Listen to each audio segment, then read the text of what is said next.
आचार्यों को, नमस्कार उपाध्यायों को, नमस्कार जग में जितने साधु गण हैं, जग में जितने साधु गण हैं, मैं सबको वंदो बार बार अरिहंतों को, नमस्कार सिर सिद्धों, नमस्कार ऋषभ जित संभव अभिनंदन हो, ऋषभ जित भव अभिनंदन, सुमति पद्म सुपार्श्व जिन राय, सुमति पद्म सुपार्श्व जिन राय, चंद्र पुष्प शीतल शयासनमि वासु पूज्य पूजित सुर राय, वासु पूज्य पूजित सुर राय, विमल अनंत जस उज्ज्वल, विमल अनंत धर्म जस उज्ज्वल, शांति कुंतु अरमलिमन, मुनि सुव्रत नमि नेमि पार्श्व प्रभु वर्धम पद पुष्प चढ़ाए, वर्धमान पद पुष्प चढ़ाए, चौबीसों के चरण कमल में,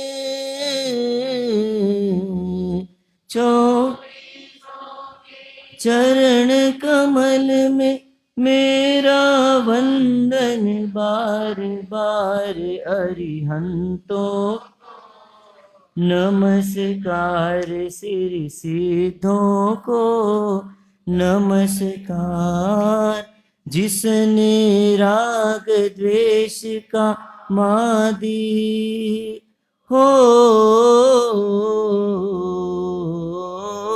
जिसने द्वेष कामादिक जीत सब जग जान लिया, जीते सब जग जान लिया, सब जीवों को मोक्ष मार्ग का निष्प्रिय हो उपदेश दिया, निष्प्रिय हो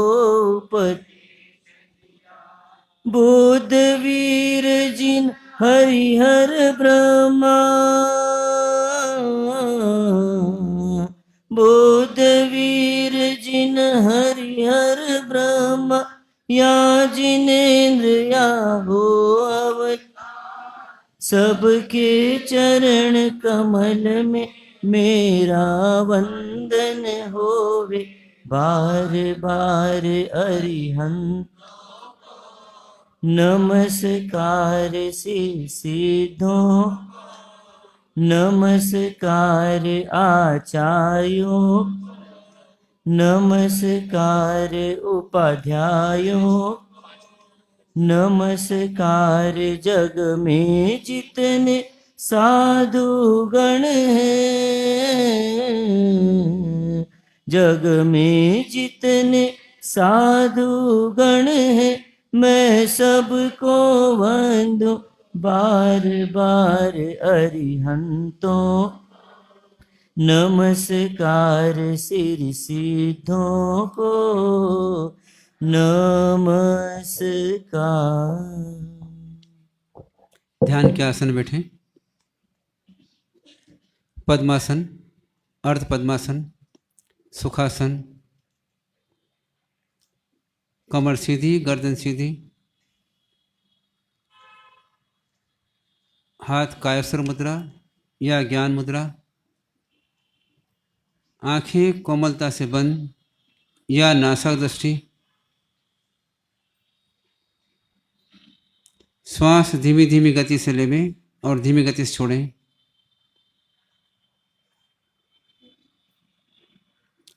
मन को वर्तमान में शांत करने का प्रयत्न करें। महसूस करें हम उपाश्रय में हैं, हम सामायिक में हैं, हमारा किसी से कोई संबंध नहीं है और वर्तमान में मुझे किसी प्रकार का कोई प्रॉब्लम नहीं है। मैं शांत निराकुल होकर के वर्तमान में जीऊँ।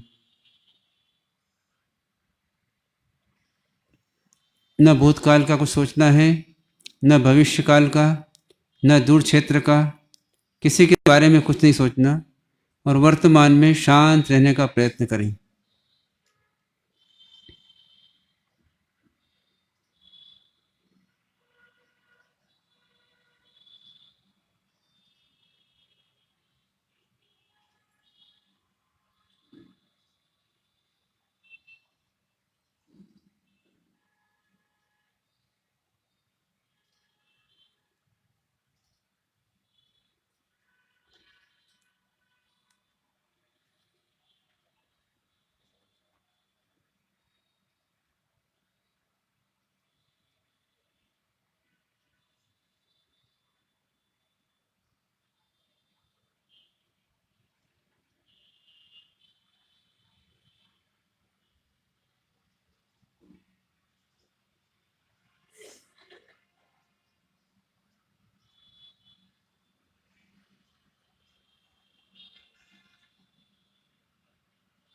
पूरी एकाग्रता से मन को वर्तमान में शांत रखने का प्रयत्न करें।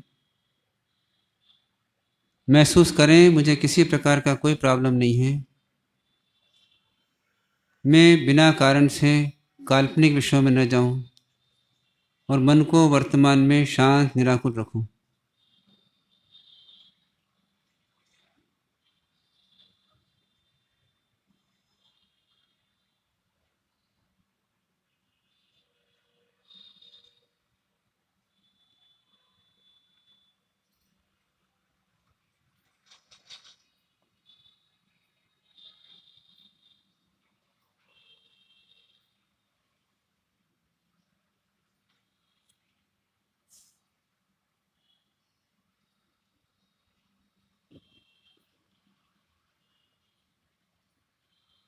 कुछ करना नहीं, कुछ बोलना नहीं, कुछ सोचना नहीं,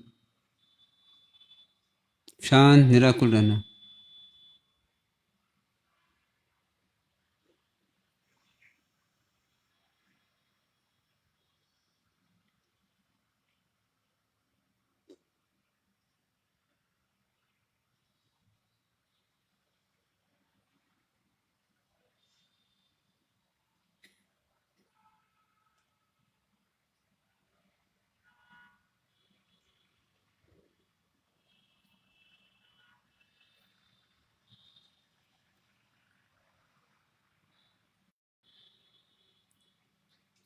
ओम शांति। नमो अरिहंताणं, नमो सिद्धाणं, नमो आर्याणं, नमो वज्रायाणं, नमो लोये सौवसाहुणं। एसो पंच नमोकारो सव्वपावपणासनो मंगलाणं च सवेसिं परमं हवै मंगलम्।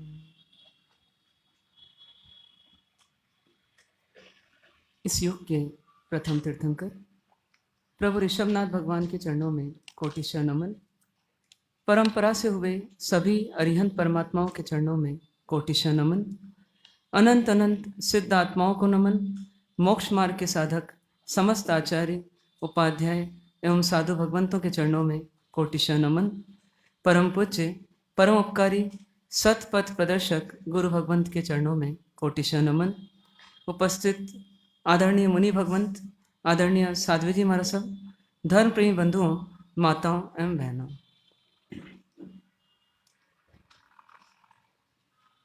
शिविर के इस तीसरे दिन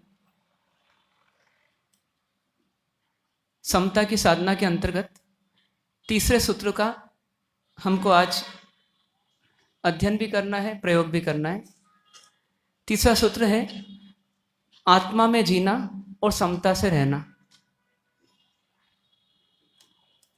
आत्मा में जीना और समता से रहना, इस विषय के अंतर्गत 6 स्टेप्स हैं, 6 चरण हैं। पहले चरण में हमने चिंतन किया कि व्यर्थ के काल्पनिक भावों से अपने आप को निकालना, यानी कुछ अतीत के और कुछ भविष्य के जो संकल्प विकल्प, चिंतन मनन, चिंताएं, फिक्र, तनाव, शोक हमारे भीतर चलते रहते हैं और हम उसके लिए जागरूक नहीं होते हैं, सजग नहीं होते हैं, इसलिए सहज चले जाते हैं कभी अतीत में और कभी भविष्य में, और कल्पनाओं के ताने बाने बुनते रहते हैं। तो उससे अपने आप को निकालने का प्रयत्न करना, ये पहला स्टेप हुआ। दूसरा स्टेप हमारा हुआ कि हम यदि इस समता की यात्रा में आगे बढ़ना चाहते हैं तो कोई ना कोई आलंबन हमें चाहिएगा, कोई ना कोई सहारा हमको चाहिएगा। क्योंकि जैसे कल देखा कि संसार की यात्रा में भी सहारों की आवश्यकता पड़ती है। माता पिता, परिजन, शिक्षक, चिकित्सक, अनेक प्रकार के लोग, इन सब के सहारे के बिना एक जीवन नहीं चल सकता। तो अनंत काल परम सुख में रहना है, परम शांति में रहना है, जिसका ये लक्ष्य है, तो बिना सहारे के कैसे ऊपर उठेगा। तो उस समय हमको सहारा तो चाहिए, लेकिन सहारा ऐसा चाहिए जो वास्तव में कारगर हो, मतलब सफल हो। तो 3 ही हमारे पास ऐसे व्यक्तित्व हैं, एक है देव, एक है गुरु और एक है धर्म। इन 3 का आलंबन लेकर हम आगे बढ़ सकते हैं। लेकिन ये ध्यान रखना है कि आलंबन की आवश्यकता किसको है? हमें है। तो आलंबन जो मिलता है, जैसा मिलता है, जितना मिलता है पुण्य के उदय से, उसका सदुपयोग, उसका सर्वोत्तम सदुपयोग किसको करना है? उसकी जिम्मेदारी किसकी? तो हमारे स्वयं की। ऐसा भी उदाहरण आता है कि रात को 2 बजे उठा करके गुरु महाराज ने कहा कि तुम्हारा क्या प्रश्न था? तो शिष्य पहले तो उठा, उसको लगा ये कोई समय है क्या, फिर उसको लगा सदगुरु इतनी आसानी से मिलते नहीं हैं। तो उसने उसी समय कहा कि जी तहती, आप कहाँ बैठना है बताएं। मतलब 11 बजे रात को सोया और 2 बजे उठाया और उसको बोला तुम्हारा क्या प्रश्न था, पूछो। तो शिष्य ने बोला कि हाँ ये मेरा प्रश्न था। तो जिसकी सच्ची जिज्ञासा होगी वो आलंबन को अपने हिसाब से मोल्ड करने का प्रयास नहीं करेगा, बल्कि आलंबन के हिसाब से अपने आप को मोल्ड कर देगा। तो ये देवगुरु धर्म का आलंबन लेने की तकनीक है। इसीलिए विनय, विवेक, इन सब का महत्व बताया गया, तभी आप सही आलंबन ले सकते हैं। इस चर्चा के उपरांत अब हम तीसरे विषय पर आ रहे हैं, आत्मा में जीना और समता से रहना। लेकिन इसकी थोड़ी सी पृष्ठभूमि पहले हमारी तैयार होनी चाहिए, उसके लिए हम चर्चा कर रहे हैं अभी। यदि कोई भी व्यक्ति मोक्ष मार्ग में आगे बढ़ता है तो उसका क्रम क्या रहता है, संक्षेप में नोट भी करेंगे और समझेंगे भी। सर्वप्रथम पहली स्टेप में 4 पुरुषार्थों का विश्लेषण करता है। 4 पुरुषार्थों का विश्लेषण करता है। 4 पुरुषार्थ कौन कौन से होते हैं? तो अर्थ, भोग, फिर उसके बाद धर्म और चौथा मोक्ष। अर्थ, भोग, धर्म और मोक्ष।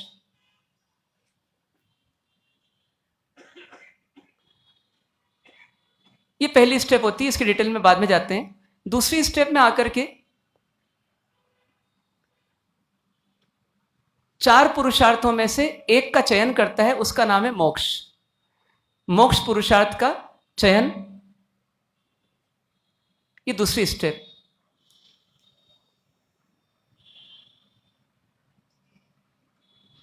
तीसरी स्टेप मोक्ष मार्ग का प्रारंभ। अब जिसको सिलेक्ट किया, अब उस दिशा में आगे बढ़ने के लिए कदम आगे बढ़ेंगे। तो इसके लिए तीसरा पॉइंट आता है मोक्ष मार्ग का प्रारंभ देव गुरु धर्म के आलंबन के साथ। मोक्ष मार्ग का प्रारंभ देव गुरु धर्म के आलंबन के साथ।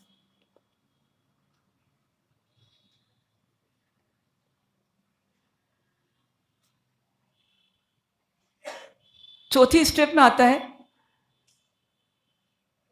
देवगुरु धर्म से क्या पाना? तो वास्तव में सम्यक दर्शन, सम्यक ज्ञान, सम्यक चारित्र का प्रयत्न।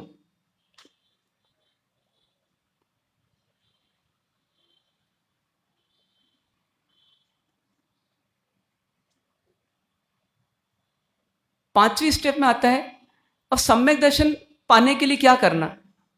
तो नौ तत्व की सही समझ, नौ तत्व का सम्यक ज्ञान।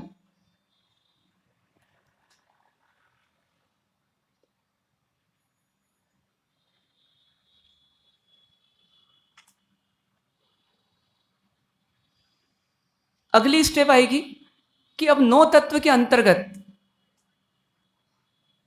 भेद करना। किस किस का? तो जीव और अजीव का भेद करना, मतलब जीव अजीव, नौ तत्वों में भेद करना, जीव और अजीव। दूसरा युगल है आश्रव और संवर।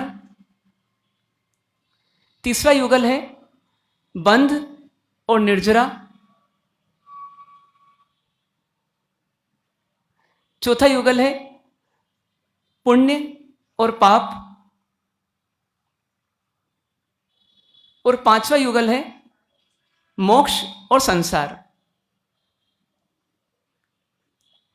वापस एक बार, नौ तत्वों के अंतर्गत कुछ भेद करना पड़ेगा, एक सही और एक गलत है। तो जीव और अजीव, दूसरा आश्रव और संवर, तीसरा बंध और निर्जरा, चौथा पुण्य और पाप, पांचवा मोक्ष और संसार। इनमें ही हमारे को जो भेद करते हैं, एक को सही, एक को गलत, एक को ग्रहण करने योग्य, एक को छोड़ने योग्य। तो उसी के लिए दो शब्द आते हैं, हेय और उपादेय। हेय और उपादेय। हेय बोलते हैं छोड़ने योग्य को, उपादेय बोलते हैं ग्रहण करने योग्य को। जैसे ये इन पांचों में ही एक हेय है, एक उपादेय है।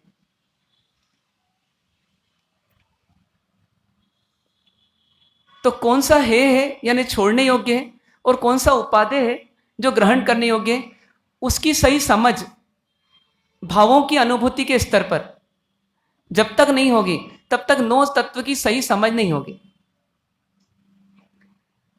जैसे दाल है और दाल में कंकड़ भी आ गया, मूंग की दाल है और मूंग की दाल में कंकड़ भी आ गया।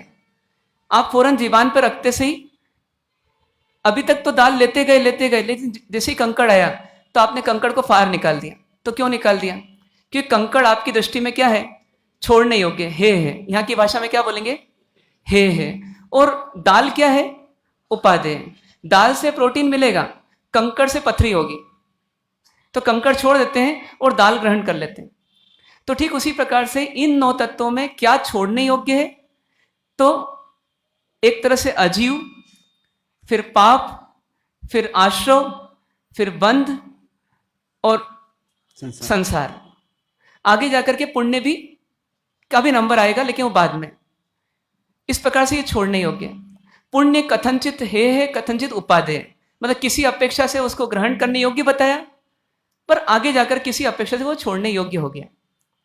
लेकिन बाकी सब में क्लियर आइडिया है कि अजीव छोड़ने योग्य है, आश्रव छोड़ने योग्य है, बंध छोड़ने योग्य है, और संसार छोड़ने योग्य है।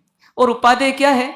तो जीव उपादेय है, पुण्य उपादेय है किसी अपेक्षा से, और उसके बाद संवर उपादेय है, निर्जरा उपादेय है, और मोक्ष भी उपादेय है, मतलब ग्रहण करने योग्य है।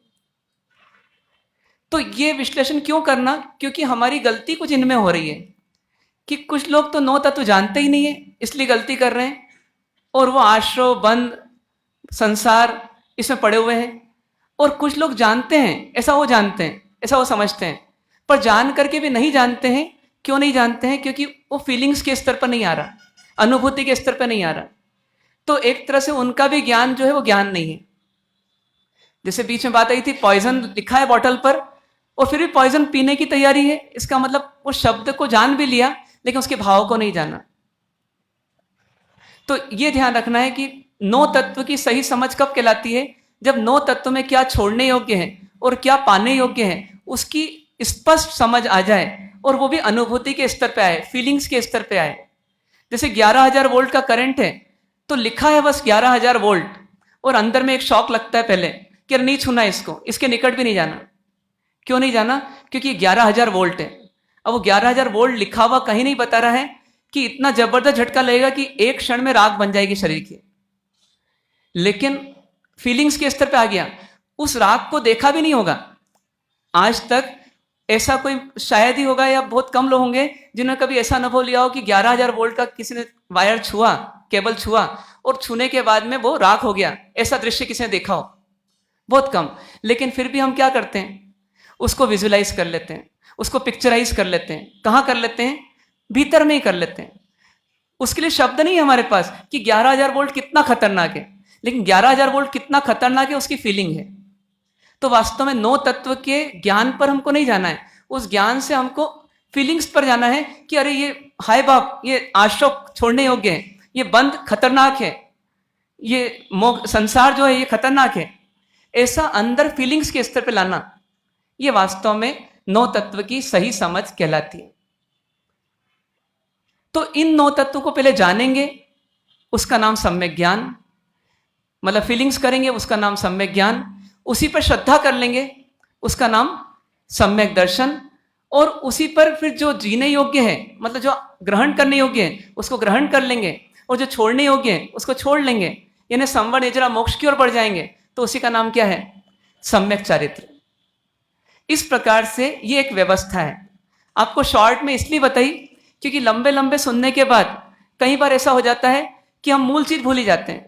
कोई चुटकुला याद रह सकता है, कोई कथा याद रह सकती है, लेकिन जो मूल बात है वो पिक्चराइज ही नहीं हो पाती अंदर में। तो इतने पर काम करना है हमें। और इसका फल क्या है? तो सम्यक चारित्र पे जब हम पहुंच जाते हैं क्रमशः, पहले सम्यक ज्ञान सम्यक दर्शन करते हुए जब सम्यक चारित्र में पहुंचते हैं, तो उसी का दूसरा नाम क्या है? जो शिविर का विषय है। शिविर का विषय क्या है? समता। तो समता क्या है? समता सही आचरण का ही दूसरा नाम है। जो आत्मा के लिए करने योग्य आचरण है उसका नाम है समता, और जो नहीं करने योग्य है उसका नाम है राग द्वेष। पर इसमें क्रम क्या है कि पहले आपको देवगुरु धर्म का आलंबन लेना होगा, उनकी बातों को गंभीरता से ग्रहण करना होगा, तो आपको नौ तत्व की सही समझ आएगी, और नौ तत्व की सही समझ से सम्यक ज्ञान सम्यक दर्शन और क्रमशः फिर सम्यक चारित्र की प्राप्ति होगी, और इसका मतलब समता की प्राप्ति होगी। क्लियर है ये? अब हम इसमें थोड़ा सा पहले विषय पर चिंतन कर रहे हैं अभी, 4 पुरुषार्थों का विश्लेषण। 4 पुरुषार्थ क्या हैं बताएंगे आप? अभी लिखे आपने, अर्थ, भोग, धर्म और मोक्ष। ये अर्थ का पुरुषार्थ, भोग का पुरुषार्थ, धर्म का पुरुषार्थ, मोक्ष का पुरुषार्थ, इसमें बार-बार पुरुषार्थ आ रहा है। ये पुरुषार्थ यानी क्या? पुरुषार्थ यानी प्रयत्न। पुरुषार्थ यानी प्रयत्न। और प्रयत्न किस पर निर्भर करता है? तो उत्साह पर, रुचि पर। रुचि और उत्साह पर पुरुषार्थ निर्भर करता है। मतलब आप किसी चीज में प्रयत्न कर रहे हैं, उसका वास्तविक थर्मोमीटर कौन है? तो आपका अंदर का उत्साह। कभी कभी व्यक्ति काम तो करता है लेकिन बेकार टालता है, तो उसको नहीं बोलेंगे कि पुरुषार्थ कर रहा है वो। जब किसी रुचि के साथ वो किसी काम में तन्मय हो जाता है तो समझ जाओ वो क्या कर रहा है, वो पुरुषार्थ कर रहा है। तो हम सुबह से लेकर शाम तक, और हम ही नहीं पूरे संसार के प्राणी 24 घंटे 365 दिन हमेशा कुछ न कुछ कार्य करने के लिए उत्साहित होते रहते हैं। जैसे अभी हम सुनने के लिए उत्साहित हैं, थोड़ी देर बाद भोजन के लिए उत्साहित हो जाएंगे, थोड़ी देर बाद सोने के लिए भी उत्साहित हो जाएंगे, थोड़ी देर बाद गप्पे मारने में उत्साहित हो जाएंगे, थोड़े दिन बाद घर जाने में उत्साहित हो जाएंगे, कभी कभी लड़ने में उत्साहित हो जाते हैं, कभी टीवी देखने में उत्साहित हो जाते हैं। हर समय हमारा भीतर का उत्साह हमें किसी न किसी एक्टिविटी से जोड़ता है और हम जुड़ जाते हैं। क्योंकि उत्साह जब आता है किसी चीज को करने का, तो फिर रह रह करके उसी का ख्याल आता है और उसमें जुड़ ही जाते हैं अपन। अब यदि हम देखें कि इतने सारे संसार में प्राणी और उसमें हम भी कुछ, इन सब में जो उत्साह आता है वो कौन कौन सा उत्साह आता है, क्या क्या करने का उत्साह आता है? तो ज्ञानी क्या कहते हैं कि 4 ही प्रकार का पुरुषार्थ, 4 ही प्रकार का उत्साह आता है। किसी भी जीव को देखें, सदा काल की अपेक्षा लें, सर्वत्र के हिसाब से लें, मतलब ये 4 के अलावा 5वां नहीं आता किसी को भी आए। वो 4 कौन से जो आपने लिखे? अर्थ, भोग, धर्म और मोक्ष। इसमें अर्थ का पुरुषार्थ क्या है? अर्थ का पुरुषार्थ यानी क्या? बिल्कुल सरल शब्दों में कहें तो किसी वस्तु को ग्रहण करने का जो पुरुषार्थ होता है उसका नाम अर्थ का पुरुषार्थ। किसी वस्तु को ग्रहण करने का पुरुषार्थ, उसका नाम अर्थ का पुरुषार्थ। मतलब कुछ आप उपार्जन कर रहे हो, कुछ प्राप्त करने का प्रयास कर रहे हो, ये अर्थ का पुरुषार्थ बन जाता है। जैसे स्कूल कॉलेज जाकर के बच्चा क्या करता है? ज्ञान को ग्रहण करता है, ये भी अर्थ का पुरुषार्थ। फिर उसके बाद जैसे मान लीजिए कि कोई गृहिणी है, वो मंडी जाती है और सब्जी लेकर के आती है, तो सब्जी खरीदने का जो पुरुषार्थ है ये भी अर्थ का पुरुषार्थ। व्यापारी दुकान जाता है और पैसा कमाने के लिए पुरुषार्थ करता है, वो भी कौन सा पुरुषार्थ? अर्थ का पुरुषार्थ। यहां तक कि लड़के के लिए लड़की ढूंढ रहे हैं तो वो भी एक तरह की वस्तु ही है, या व्यक्ति बोले उसको, तो वस्तु हो कि व्यक्ति हो, लेकिन उसको ग्रहण करने का, अपने निकट लाने का जो पुरुषार्थ हो रहा है वो सब क्या है? अर्थ का पुरुषार्थ। पानी भर रहे हैं, अर्थ का पुरुषार्थ। भोजन बना रहे हैं, अर्थ का पुरुषार्थ।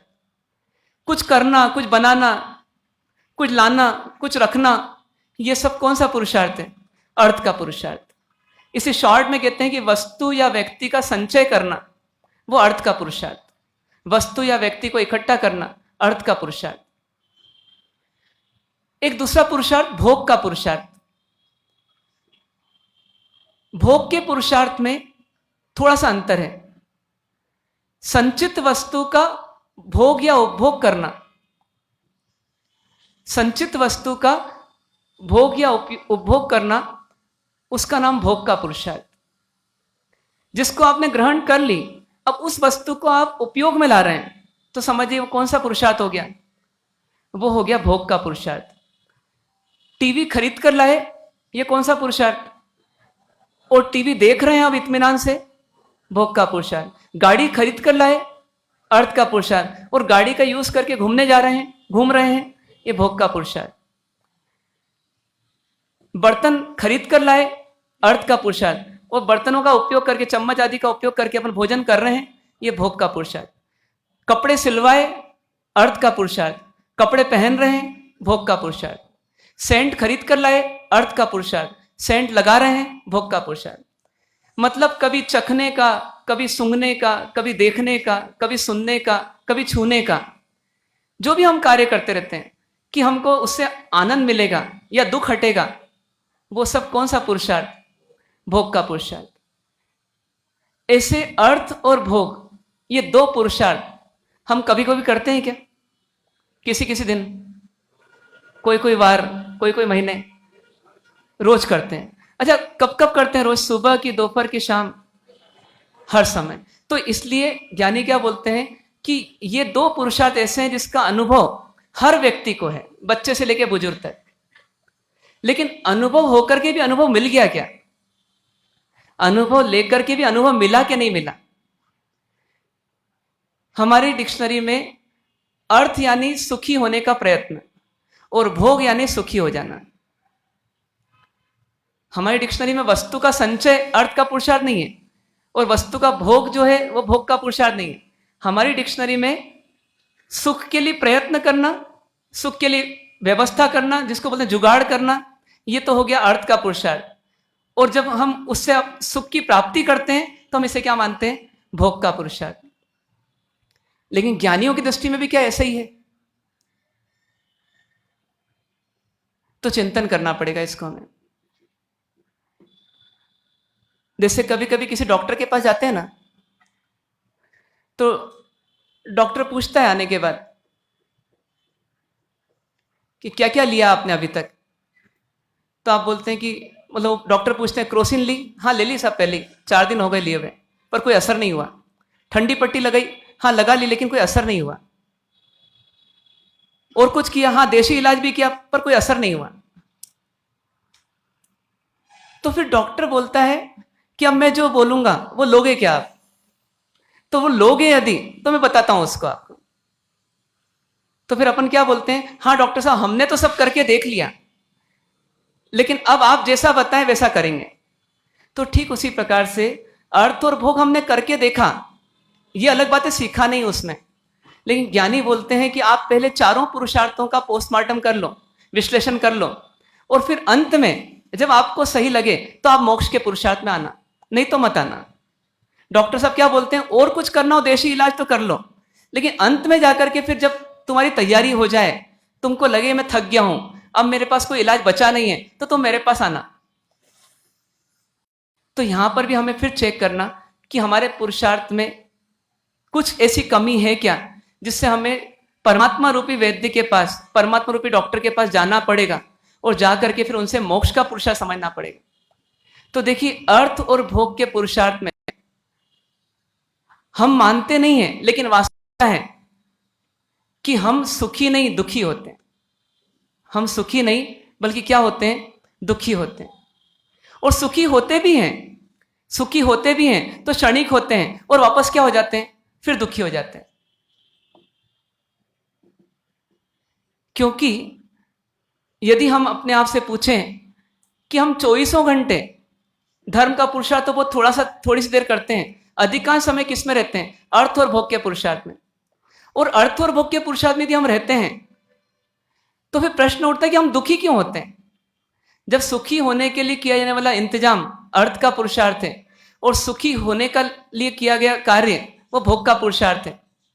तो फिर हम दुखी कहां से हो जाते हैं? जब हम हर चीज सुखी होने के लिए कर रहे हैं तो फिर दुखी क्यों हो जाते हैं? आपके मार्केट में आपकी एक दुकान है, बाकी सब दुकानें दूसरे की हैं। दूसरी मान ली 99 दुकानें हैं और एक आपकी दुकान है। आप जितना भी स्ट्रेस है, दुकान का टेंशन है, वो कौन सी दुकान का टेंशन है? पड़ोसी की, कि उसके पड़ोसी की, कि उसके पड़ोसी की, कि पूरे मार्केट की? किस दुकान का टेंशन रहता है? नौकर नहीं आया किस दुकान पर? अपनी दुकान पर, तो टेंशन। ग्राहक नहीं आया अपनी दुकान पर, तो टेंशन। माल नहीं आया अपनी दुकान पर, तो टेंशन। होता है ऐसा या नहीं होता? तो ऐसा क्यों हो रहा है? आपने दुकान लगाई, इसका मतलब अर्थ का पुरुषार्थ किया। और अर्थ क्यों पाना चाहते हैं आप? कि अर्थ रहेगा जिंदगी में तो फिर भोग आसानी से होगा, और जब भोग आसानी से होगा तो सुखी रहेंगे अपन। तो फिर ऐसा क्यों हो गया कि वो जब भी टेंशन आता है तो दुकान के निमित्त से ही आ रहा है? ऐसा क्यों आ रहा है? आज मान लीजिए कि किसी के दुकान पर रेड पड़ी तो उसका चेहरा एकदम प्रसन्न रहेगा। क्यों प्रसन्न रहेगा? उसने अर्थ को कमाया भी बड़ी मुश्किल से, और सुरक्षा भी रखी उसकी जितनी रख सकता था, फिर भी रेट पड़ गई और पैसा जा रहा है। वो दुखी क्यों हो रहा है? उसने तो सुखी होने के लिए दुकान की थी, फिर वो दुखी क्यों हो रहा है? क्या कारण? पैसा जा रहा है, तो पैसा जा नहीं सकता था क्या? ऐसा वो मानता था। पैसा आ तो सकता है लेकिन जा नहीं सकता। मेरे से पूछकर जाएगा, जब मैं दूंगा तब जाएगा। और वो पुरुषार्थ भी संग्रह करने का कर रहा है, छोड़ने का नहीं कर रहा। लेकिन छूट क्यों रहा है? क्योंकि ये दुनिया का नियम है। दुनिया का नियम है कि पैसा उसके हिसाब से नहीं चल रहा। वो सपना देख सकता है लेकिन वास्तविकता कुछ और है। पिताजी ने बहुत कमाया, पिताजी चल बसे, पूरी वसीयत बेटे को मिली, पर बेटा पूरी जिंदगी भर उस पैसे का उपयोग करता रहेगा और सुखी रहेगा, इसकी कोई गारंटी पिताजी के पास है क्या? बेटे के पास भी है क्या? कितने उदाहरण ऐसे मिल जाएंगे कि पिताजी बहुत अमीर थे और बेटा सड़क पर आ गया। तो क्यों हो गया ऐसा? और जिस अर्थ के लिए उसने सपने देखे कि ये सुखी करेगा, उसी अर्थ से वो क्या हो गया? दुखी हो गया। वो नहीं आता तो चल जाता, अब आने के बाद जा रहा है तो और ज्यादा दुख हो रहा है। बहनें, नौकरानी से दुखी है तो किस घर में नहीं जाती है तो दुखी होती हो, स्वयं के घर नहीं आती तो। बाकी दूसरे घर नहीं जाए तो कोई प्रॉब्लम नहीं। मतलब हमने क्या कर रखा है, एक मकान, एक दुकान या और भी चीजें, चाहे हमारी हो चाहे आपकी हो, लेकिन जिससे आसक्ति कर रखी है, जिसको अपना मान रखा है, तो हम जिंदगी में दुखी भी होते हैं तो उसी निमित्त से होते हैं। जिसको हमने अपना माना ही नहीं, जिसको हमने बसाया ही नहीं, उसको लेकर दुखी नहीं है। आपने ज्वेलरी खरीदी ज्वेलरी शॉप से, जब तक दुकान पर थी तो वो 1 महीने से दुकान के शोरूम में उसी केस में पड़ी हुई थी, उसका कोई टेंशन हमको नहीं था। हमने खरीदी और बाहर निकले और निकल करके रिक्शा में बैठे और बैठ करके जैसे ही आगे बढ़े और कहीं ना कहीं वो रह गई और घर पहुंचे तो नहीं मिली। आपको कोई टेंशन किसका? अर्थ का ही टेंशन, वस्तु का ही टेंशन। जब भी टेंशन आ रहा है तो किसी वस्तु या व्यक्ति को लेकर के आ रहा है, और वो भी किसको? जिसको हमने पुरुषार्थ करके पाया, उसी को लेकर के हमारा टेंशन है। दुकान पर से जाती वो ज्वेलरी तो कोई दिक्कत नहीं। खरीदने के बाद जैसे ही हमने उसको अपना माना, अपना बनाया और वो गई, फिर दुख।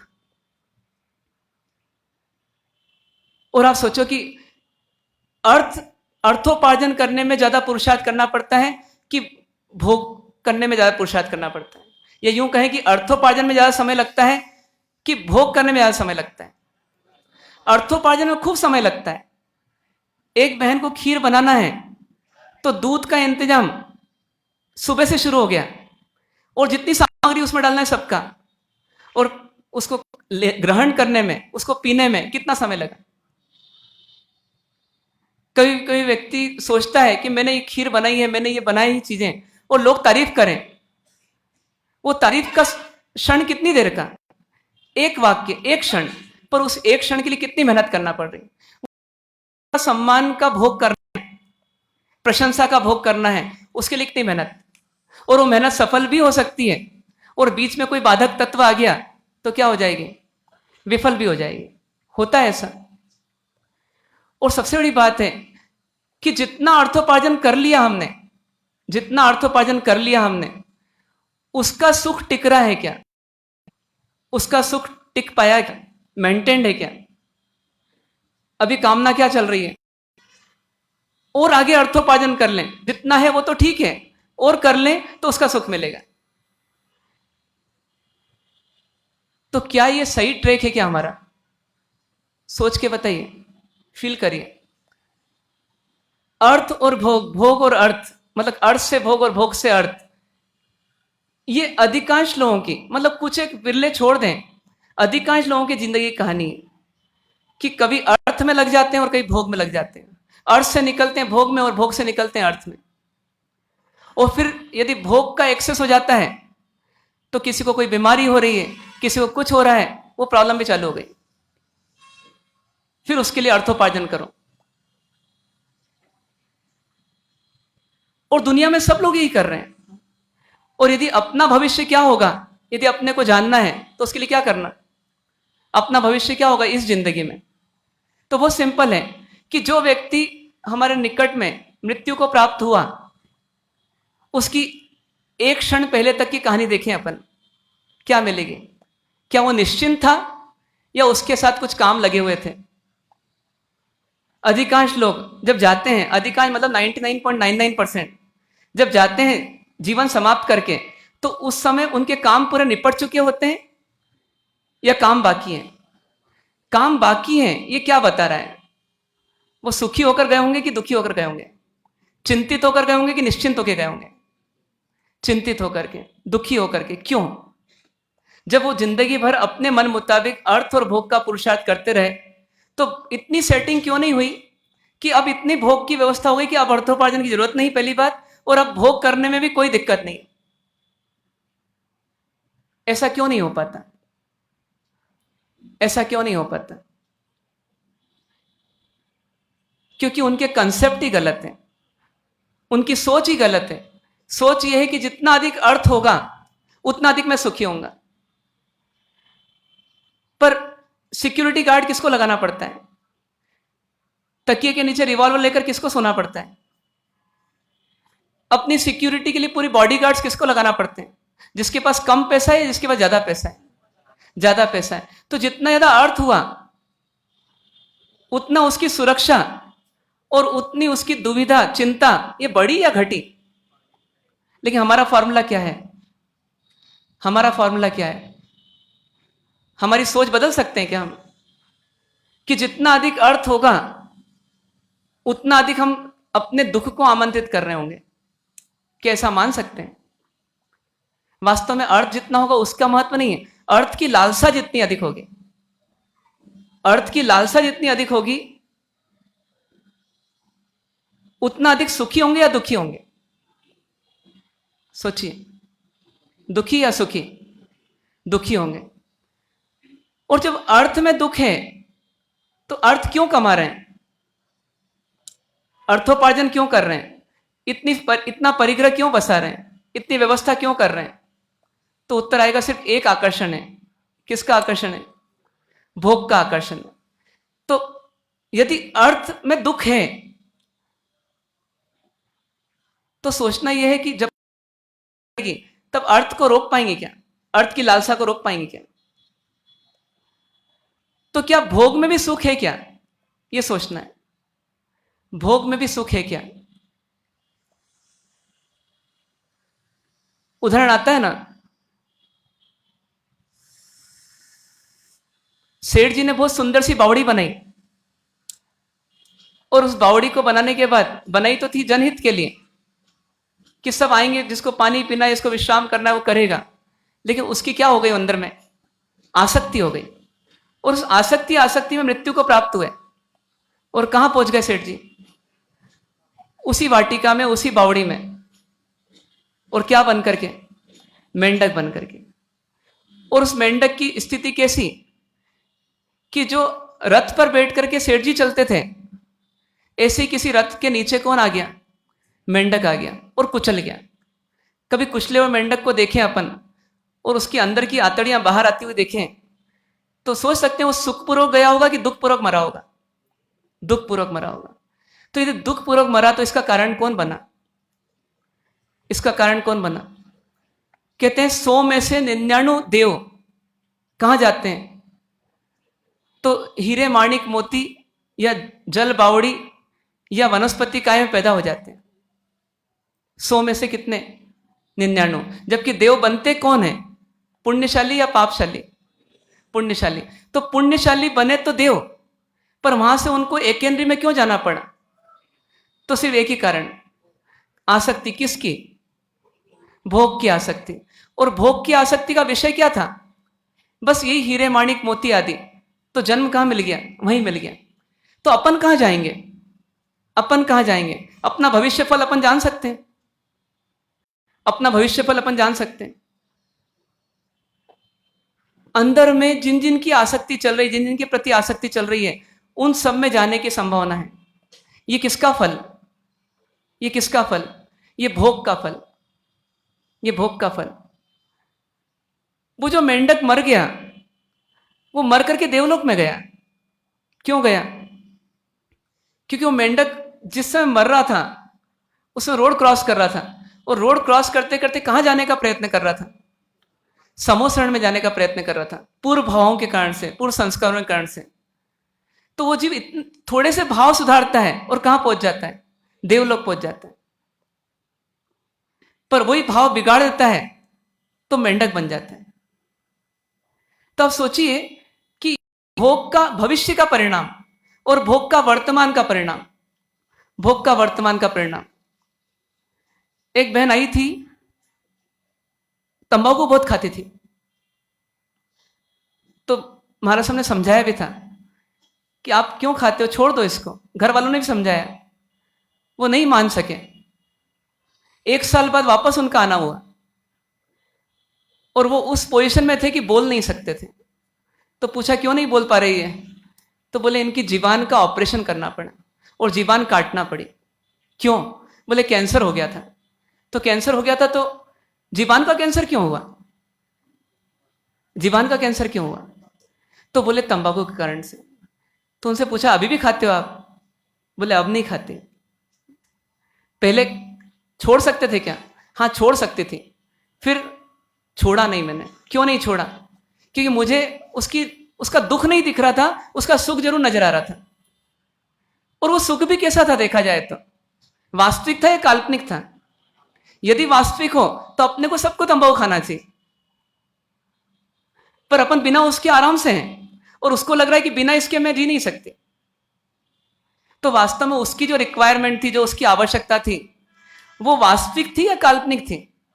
काल्पनिक थी। तो ये काल्पनिक आवश्यकता उसने बनाई और वास्तविक सुख को पाया कि वास्तविक दुख को पाया? काल्पनिक सुख और वास्तविक दुख, ये किसकी निशानी है? ये किसकी पहचान है? ये भोग की पहचान है। चूहा जाता है एक रोटी का टुकड़ा लेने के लिए, कहां पर? पिंजरे में। पिंजरे में कैद होने के लिए जाता है या पिंजरे में रोटी खाने के लिए जाता है? रोटी खाने के लिए जाता है। और पहुंच कहां जाता है? कैद में। फिर रात भर वो सोता है कि नहीं सोता निश्चिंता से? आपने पिंजरा उठाने में 12 घंटे लगाए, तो 12 घंटे तक वो चूहा एक क्षण के लिए भी उस दौड़ को बंद कर पाता है क्या? कभी आपने देखा कि चूहा अंदर तो चला गया, वो बिल्कुल शांत होकर बैठा है। क्या चाह रहा है वो? बाहर निकलना। उसको सुख कहां दिख रहा है अब? बाहर के अंदर? पर पहले तो अंदर दिख रहा था उसको। तो पहले जो अंदर दिख रहा था वो उसका भ्रम था कि वास्तविकता थी? भ्रम था। लेकिन उसको क्या लग रहा था? ये वास्तविक सुख है, जबकि था काल्पनिक सुख। और अब जो वो दुखी है, वो काल्पनिक दुखी है कि वास्तविक दुखी है? अरे वास्तविक दुखी है। तो ये क्या है? ये भोग का माया जाल है। ये भोग का माया जाल है। और इस माया जाल में जो फंसा, उसने अर्थोपार्जन भी नहीं रोक पाया वो, और अर्थोपार्जन में नीति नियम भी नहीं रख पाया, और अर्थोपार्जन में भी खूब पाप किया, भोगों में भी खूब पाप किया, और उसका परिणाम ये मिला कि इस जन्म में भी दुखी हुआ और आगे भी दुखी हुआ। एक बार एक लेख पढ़ा था, उस लेख में 1925 के 10 अरबपतियों की बात कही गई थी। उस समय के 10 अरबपति, पूरे वर्ल्ड के टॉप 10 उस समय के, वो 10 का नाम था। 10 के पास कितनी डॉलर्स या कितने पौंड्स धन था, वो सब विवरण था। और उसी के आगे एक ऊपर हेडिंग था, 25 साल बाद। क्या लिखा था? 25 साल बाद। तो 25 साल बाद क्या? जब देखा नीचे तो आश्चर्य हुआ और लगा कि ज्ञानी कितना सही बोलते हैं। उन 10 की कहानी ऐसी थी कि जिस व्यक्ति ने लेख लिखा था, वो जर्नलिस्ट था, पत्रकार था, उसने 25 साल पहले सर्वे किया था और 25 साल बाद फिर सर्वे किया। लेकिन 25 साल पहले टॉप 10 का सर्वे किया था और 25 साल बाद वो टॉप 10 का सर्वे करने नहीं गया। उसने कहा उन्हीं लोगों का सर्वे करना है मेरे को जो टॉप 10 थे। क्या हुआ इनका? इनकी जिंदगी किस दिशा में गई? आपको शायद गप लगेगी, लेकिन वो वास्तविकता है। उसमें 3-4 ऐसे थे जो पागल हो गए थे। ये वास्तविकता है। 3-4 ऐसे थे जो जेल में थे। एक ने सुसाइड कर लिया, एक का मर्डर हो गया। ऐसे 10 के 10 की स्थिति ऐसी थी कि उनमें से एक भी सुखी नहीं था। एक भी सुखी नहीं था। यह वास्तविकता थी। हम तो सुनते हैं, लेकिन वास्तविकता जो हो। पर अनिल अंबानी और मुकेश अंबानी दोनों ही एक पिता के 2 संतान, लेकिन दोनों की स्थिति एक जैसी नहीं है। अब अनिल अंबानी जी से कोई पूछे कि आपका इतिहास क्या? बोले एकदम टॉप पर था मैं, अभी कहां? नीचे हो गए। तो ये किसकी देन? अब वो सुखी होंगे कि दुखी होंगे? जिस पैसे को कमा रहे थे सुखी होने के लिए, उसी पैसे के निमित्त से क्या हो गए? दुखी हो गए। तो ये बताइए, जितना अधिक अर्थ उतना अधिक सुख? मना नहीं ये सिद्धांत? जितना अधिक अर्थ उतना अधिक सुख, जितना अधिक भोग उतना अधिक सुख। भाई लोग बोलेंगे सिर्फ धन के कारण दुख होता है, ऐसा भी नहीं। बहनें सोचे कि जितनी ज्यादा साड़ियां, जितने ज्यादा कपड़े, जितने ज्यादा कमरे घर में, उतनी अधिक साफ सफाई, उतनी अधिक सार संभाल, तो उतना अधिक सुख या उतना अधिक दुख? जीवन चलाना है, उसकी व्यवस्था करना एक अलग बात है। लेकिन अमर्यादित संचय करते जाना और उसी को अपना डेवलपमेंट मानते रहना, ये क्या है? ये जीवन में सुख की तैयारी नहीं है, ये जीवन में दुख की तैयारी है। मान सकते हैं आप ऐसा? जैसे अभी आप बाहर वाले बहुत से लोग आए, तो वो लोग 1 अटैची 2 अटैची में अपना सामान लेकर आ गए, लगभग किसी से नहीं रहा गया होगा, 3 अटैची लाया होगा। ये यहां से 1 आध अटैची भर के जाएंगे, कभी ऐसा हो सकता है जयपुर मार्केटिंग करके। पर आप सोचो कि 1 अटैची 2 अटैची में हमारे 7 दिन निकल सकते हैं, 10 दिन निकल सकते हैं। तो घर में कितनी अटैची सामान पड़ा हुआ है, कितनी अटैची भर जाए, शायद शोरूम बन जाए एक। तो आप सोचिए कि ये सब जो है ये बहुत सारा सरप्लस है। और सबसे बड़ी विडंबना किस बात की, इस सरप्लस को हम कम मान रहे हैं और इसलिए हम और अधिक की तैयारी कर रहे हैं। इस चक्कर में हमारे जीवन में जो सुख मिलना चाहिए वो सुख नहीं मिलता। पुनिया श्रावक के पास पहले बहुत धन था, पर क्या नहीं था? सुख नहीं था। और बाद में बहुत कम धन हो गया, लेकिन क्या बढ़ गया? सुख बढ़ गया। जो समता की साधना अपन कर रहे हैं, वो समता की साधना के लिए शिविर अटेंड नहीं करते थे पुनिया श्रावक, लेकिन उनको देख देख करके अपन सब पुनिया श्रावक जैसे बनना चाहते हैं कि उनके ऐसी समता की साधना कर सके। श्रेणिक महाराजा उनसे क्या चीज खरीदने गए? छोटी सी समता, सामयिक, पर खरीद सके क्या? क्यों नहीं खरीद सके? क्योंकि वो समता वो उन्हीं की बपोती थी। बपोती इस रूप में थी कि उन्होंने जो उसके लिए किया था उससे उनको समता मिली। कोई बोले मुझे समता तो चाहिए, लेकिन मैं अर्थ और भोग के साथ कॉम्प्रोमाइज नहीं कर सकता, तो समता मिल सकती है क्या? नहीं मिल सकती। तो कोई बोलेगी फिर क्या जितना है सब लुटा दें क्या? तो लुटाना सॉल्यूशन नहीं है, लुटाना सॉल्यूशन नहीं है। जितना है या जितना होगा ये तो आपका पुण्य और पाप के उदय पर निर्भर करेगा, लेकिन आपके भीतर कितनी लालसा है उसके पीछे, कितना उसके प्रति समर्पण है, कितना आप झुके हुए हो जड़ के लिए, इन अर्थ और भोग के लिए, वो आपको देखना है। जितनी अधिक लालसा रहेगी, जितनी अधिक आसक्ति रहेगी, बस उतना अधिक क्या रहेगा? आप हमेशा चिंतित रहेंगे, तनाव में रहेंगे, और उतना अधिक आप दुखी रहेंगे, चाहे मैं हूं चाहे आप हो। भविष्य में पाने की लालसा जितनी अधिक जिसकी, उतना अधिक वो दुखी।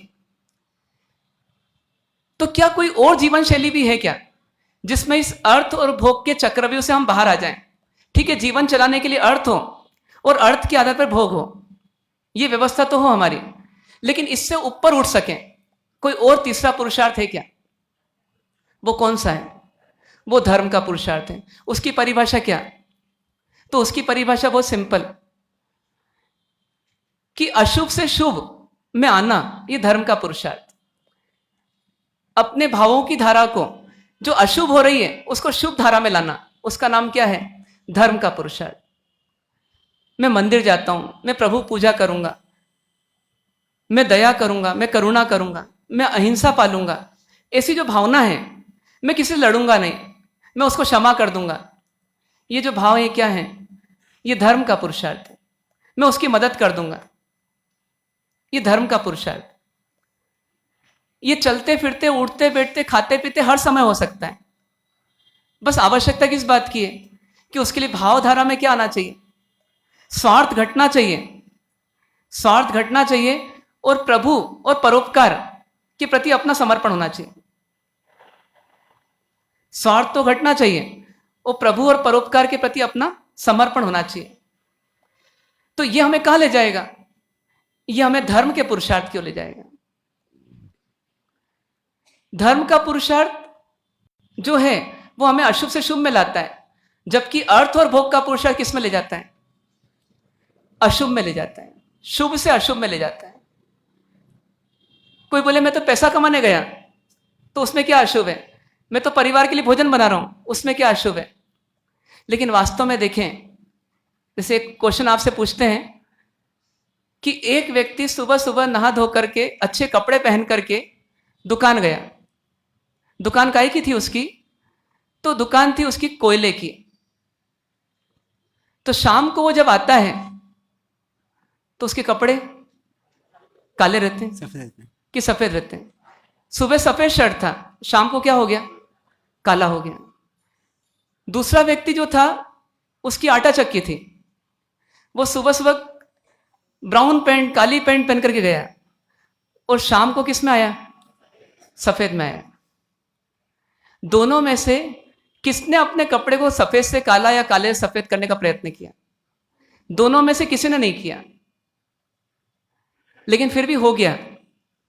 तो ठीक उसी प्रकार से जितना अपन अर्थ और भोग का पुरुषार्थ करते हैं वो तो बाहर में करते हैं, लेकिन उससे उसका इफेक्ट भीतर में क्या आता है कभी सोचते हैं अपन?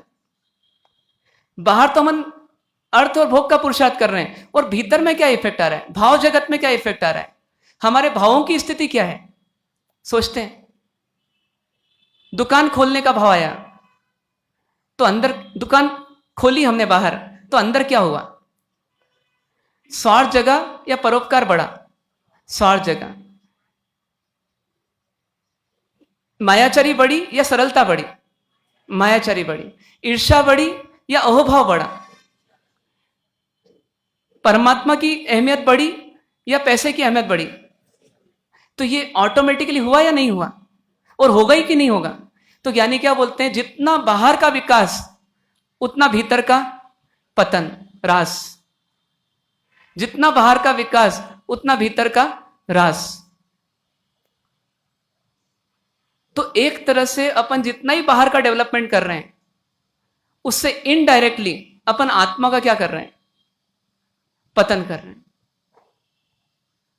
तो ये अर्थ और भोग क्या करते हैं वास्तव में? दिन भर हम अर्थ और भोग में रहते हैं तो दिन भर हमारे भाव बिगड़ते हैं कि सुधरते हैं? बिगड़ते हैं।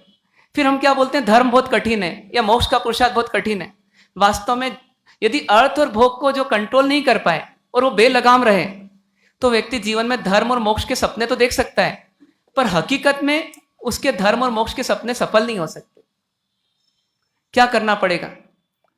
अर्थ और भोग को शून्य ना कर सके कोई दिक्कत नहीं, लेकिन उनको उपादेय ना माने।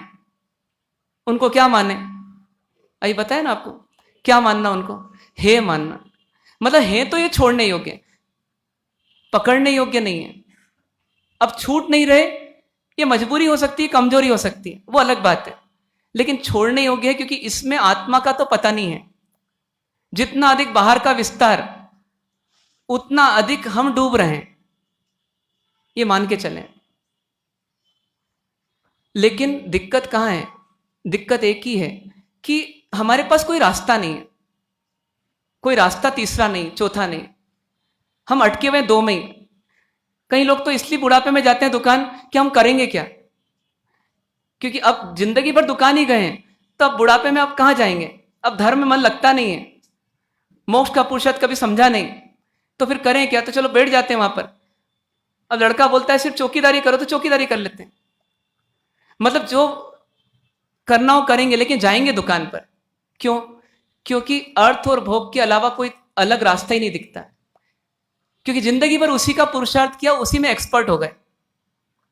और फिर समय के साथ साथ भोग की भी सीमा आ जाती है।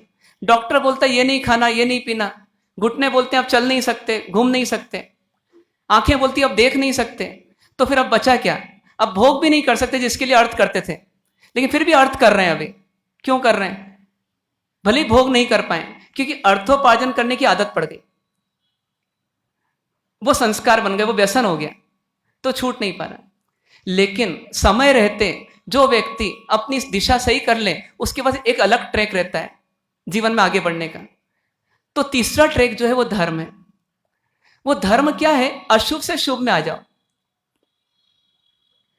एक दूसरे के साथ हिल मिल करके जियो, किसी को सताओ मत, और शांति से अपनी आवश्यकताओं की पूर्ति करो। इसका नाम क्या है? इसका नाम धर्म का पुरुषार्थ है। जैसे आप बैठे हैं तो एक दूसरे को तकलीफ नहीं हो ऐसे बैठो, ये एक प्रकार से धर्म हो गया। नीचे उतर रहे हो, धक्का मुक्की मत करो, शांति से उतर जाओ, ये धर्म हो गया। चलो तो चींटी पर पांव मत रखो, ये धर्म हो गया। सुबह सुबह अच्छी पवित्र आत्माओं के दर्शन करो, परमात्मा के दर्शन करो, ये धर्म हो गया। भिखारी मिला, अपना पुण्य का उदय, इसका पाप का उदय, मदद कर सकते हो कर दो, ये धर्म हो गया। तो ऐसे धर्म करने का तीसरा पुरुषार्थ है। कुछ लोग इसके संस्कार डालते हैं, और ये उचित भी है। यदि इसमें नहीं आएंगे तो नीचे अर्थ और भोग में पड़ जाएंगे। अभी डॉक्टर साहब आए हुए हैं, ये डॉक्टर साहब प्रफुल्ल जी सुराना हैं, खाचरों से हैं। ये पिछले 10, 12, 15 साल से रोज पक्षियों को दाना डालते हैं, और सिर्फ एक ही भाव से, दिखाने के लिए नहीं, बल्कि मन की संतुष्टि के लिए, कि दिन भर तो अपने परिवार के लिए जीते ही हैं अपन, पर कम से कम सुबह सुबह पक्षियों को दाना दें। ये एक संस्कार डाल रहे हैं। 15 साल हो गए, मतलब क्रम नहीं टूटा, इसका मतलब संस्कार बन रहे हैं। दिन में क्या करते हैं, अब दिन में बैठना क्लिनिक पर है, पर क्लिनिक पर बैठते हुए कैसे जीना। तो जो मरीज ऐसा आता है जो पैसा नहीं दे सकता, उसको पैसा तो लेते ही नहीं, पर उल्टा दवाई देना पड़ती है, अपने पास की दवाई उसको दे देते हैं। समझ जाते हैं उसके कपड़े देख करके कि इसकी देने की पोजीशन नहीं है, तो ज्यादा उससे पूछते भी नहीं है, पहले ही फीस कम करते हैं, और हुआ तो माफ ही कर देते हैं। और जब समय मिलता है उस समय तो वो अपना स्वाध्याय ध्यान आदि अलग करते हैं, पर परोपकार के कामों में पीछे नहीं है। मोक्ष का पुरुषार्थ भी करे कोई, तो वो मोक्ष का पुरुषार्थ जीव को निष्ठुर कभी नहीं बनाता, कठोर कभी नहीं बनाता, वो तो नरम बनाएगा उसको। और जब नरमाहट रहेगी तो अशुभ भाव के बजाय शुभ भाव को प्राथमिकता मिलेगी। तो इसलिए धर्म का पुरुषार्थ भी जीवन की एक आवश्यकता है, जो हमारे मोक्ष के पुरुषार्थ की पात्रता भी है। धर्म के पुरुषार्थ के बहाने हम कहां आते हैं, तो देवगुरु धर्म के नजदीक आते हैं। ये नजदीक ही नहीं आएंगे तो आगे कैसे बढ़ेंगे। और लेकिन अब ये धर्म का पुरुषार्थ करना चाहिए या नहीं करना चाहिए, कोई पूछे अल्टीमेट एम धर्म का पुरुषार्थ होना चाहिए या नहीं होना चाहिए। अल्टीमेट एम मतलब अंतिम उद्देश्य। अंतिम उद्देश्य कुछ और है, कुछ और है, वो धर्म भी नहीं है, धर्म से ऊपर उठकर कुछ और है। वो कौन सा पुरुषार्थ है, वो मोक्ष का पुरुषार्थ है। ये मोक्ष का पुरुषार्थ क्या चीज हो गई, ये मोक्ष का पुरुषार्थ क्या चीज हो गई, जो अर्थ और भोग में भी नहीं है, धर्म में भी नहीं है, कुछ अलग चीज है। वो क्या चीज है, वो क्या चीज है। मोक्ष मतलब क्या, मुक्ति। मोक्ष मतलब क्या, मुक्ति। तो मोक्ष का पुरुषार्थ मतलब क्या, मुक्ति का पुरुषार्थ। किससे मुक्ति, किससे मुक्ति बताएंगे आप, बोलिए, एक एक करके बोलिए। संसार परिभ्रमण से मुक्ति, हाँ, मतलब संसार परिभ्रमण से मुक्ति, नोट करते जाएंगे। इसका नाम मोक्ष का पुरुषार्थ। और कर्मों से मुक्ति, दूसरा पॉइंट क्या है, कर्मों से मुक्ति। मतलब मुक्ति तो रहेगी इसमें, अब बंधन देखने का दृष्टिकोण अलग हो सकता है। एक संसार को बंधन मानेगा तो बोलेगा संसार से मुक्ति का नाम मोक्ष है। एक संसार का कारण तो कर्म को मानेगा, तो कर्मों के बंधन से मुक्ति का नाम क्या है, मोक्ष है। और कोई इच्छाओं से मुक्ति, इन्होंने कहा इच्छाओं से मुक्ति। हाँ, मोह और इच्छाओं से मुक्ति पहले लिखें, क्योंकि कर्म किसके कारण आ रहे हैं, इच्छाओं के कारण से। अब इच्छाएं क्यों हो रही है, इच्छाएं हो रही राग द्वेष के कारण से। किसी को अच्छा मानते हैं तो उसको पाने की इच्छा हो जाती है, किसी को बुरा मानते हैं तो उसको भेजने की, हटाने की इच्छा हो जाती है। सांप आया तो हटाने की इच्छा हो गई, और साधु आए तो अंदर आमंत्रित करने की इच्छा हो गई। तो ऐसा क्यों, तो ये इच्छा होती है। तो इच्छा जो है वो राग से भी होती है, द्वेष से भी होती है। इसलिए इच्छाओं से मुक्ति मतलब राग द्वेष से मुक्ति। कोई बोले राग द्वेष से मुक्त नहीं होगा, इच्छाओं से मुक्त हो जाऊं, तो इच्छा ऐसी चीज नहीं कि नल का टेटू बांध दिया और अब नल बंद हो गया, अब अपने को पानी आना बंद हो गया, ऐसा नहीं है। इच्छाओं को बंद करना है तो अपने को किस पर विजय प्राप्त करना पड़ेगी। कोई चीज अच्छी लगती है, कोई चीज बुरी लगती है, किसी को पाना और किसी को हटाना, ये जो है जब तक रहेगा तब तक अंदर इच्छाएं आती रहेगी। थोड़े दिन पहले बात आई थी कि खाकरा दे दिया दोपहर में और रोटी दे दी सुबह, तो द्वेष आया। तो द्वेष आया तो अपने आप पत्नी को डांटने की इच्छा हो जाएगी। तो इच्छा तो अपने आप पैदा होती है यदि राग और द्वेष रहता है तो। इसका मतलब ये राग और द्वेष हटेगा तो काम होगा। पर राग और द्वेष से मुक्ति कब होगी, जैसे उन्होंने कहा, तो मोह से मुक्ति होगी, तब जाकर राग द्वेष से मुक्ति होगी। मोह से मुक्ति मतलब क्या, मोह से मुक्ति मतलब क्या, अटैचमेंट से। अटैचमेंट मतलब क्या,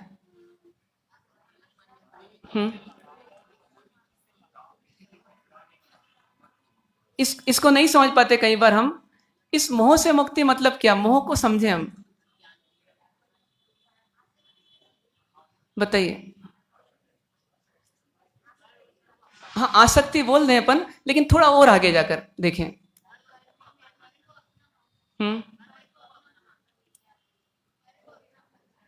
एक भीतर में एक प्रक्रिया चल रही है, उसको समझना आप थोड़ा पहले, फिर लिखना।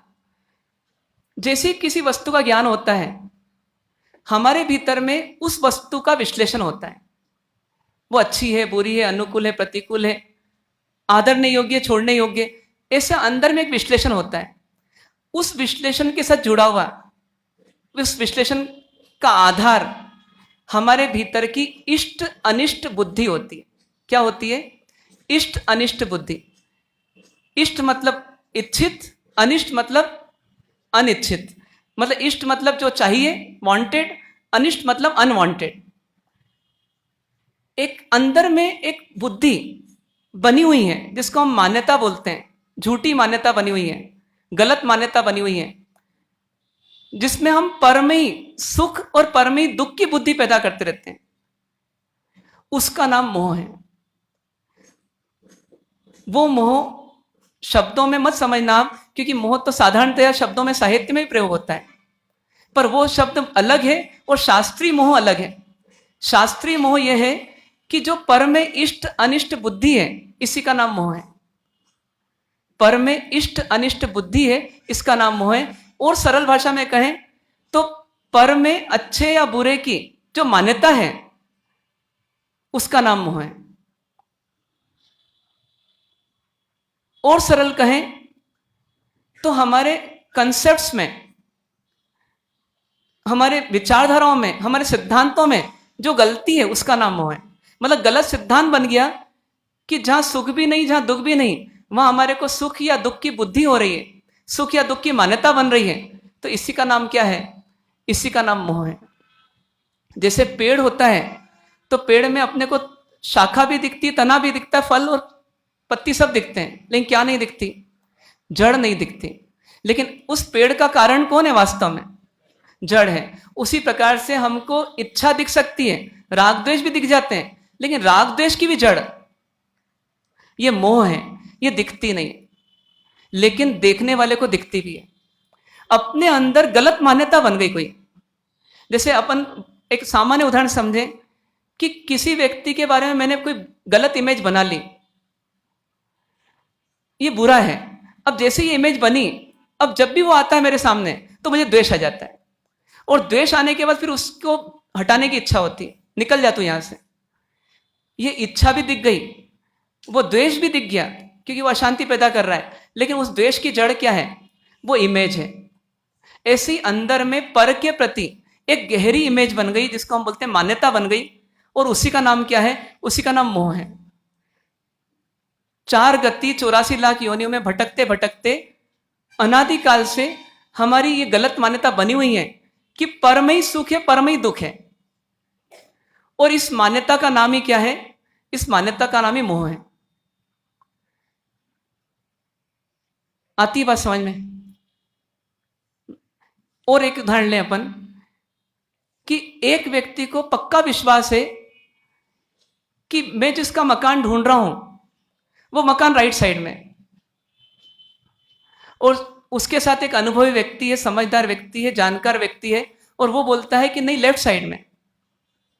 अब वो बोलता है लेफ्ट साइड में टर्न करो, और ये बोलता है राइट साइड में गाड़ी टर्न करो। उसकी बात ये मान नहीं सकता। क्यों नहीं मान सकता? क्यों नहीं मान सकता? क्योंकि उसके अंदर का विश्वास, अंदर की मान्यता ये बोल रही है कि नहीं, राइट साइड में ही है, राइट साइड में ही है। अब इस मान्यता को हम क्या नाम दें? तो उसको नाम दिया गया मोह या मिथ्यात्व। इसी मान्यता को मोह या मिथ्यात्व नाम दिया गया। और इसी की 2 संतान हैं। कौन कौन सी? राग और द्वेष। और फिर राग और द्वेष की कितनी संतानें? फिर अनगिनत इच्छाएं, अनगिनत इच्छाएं।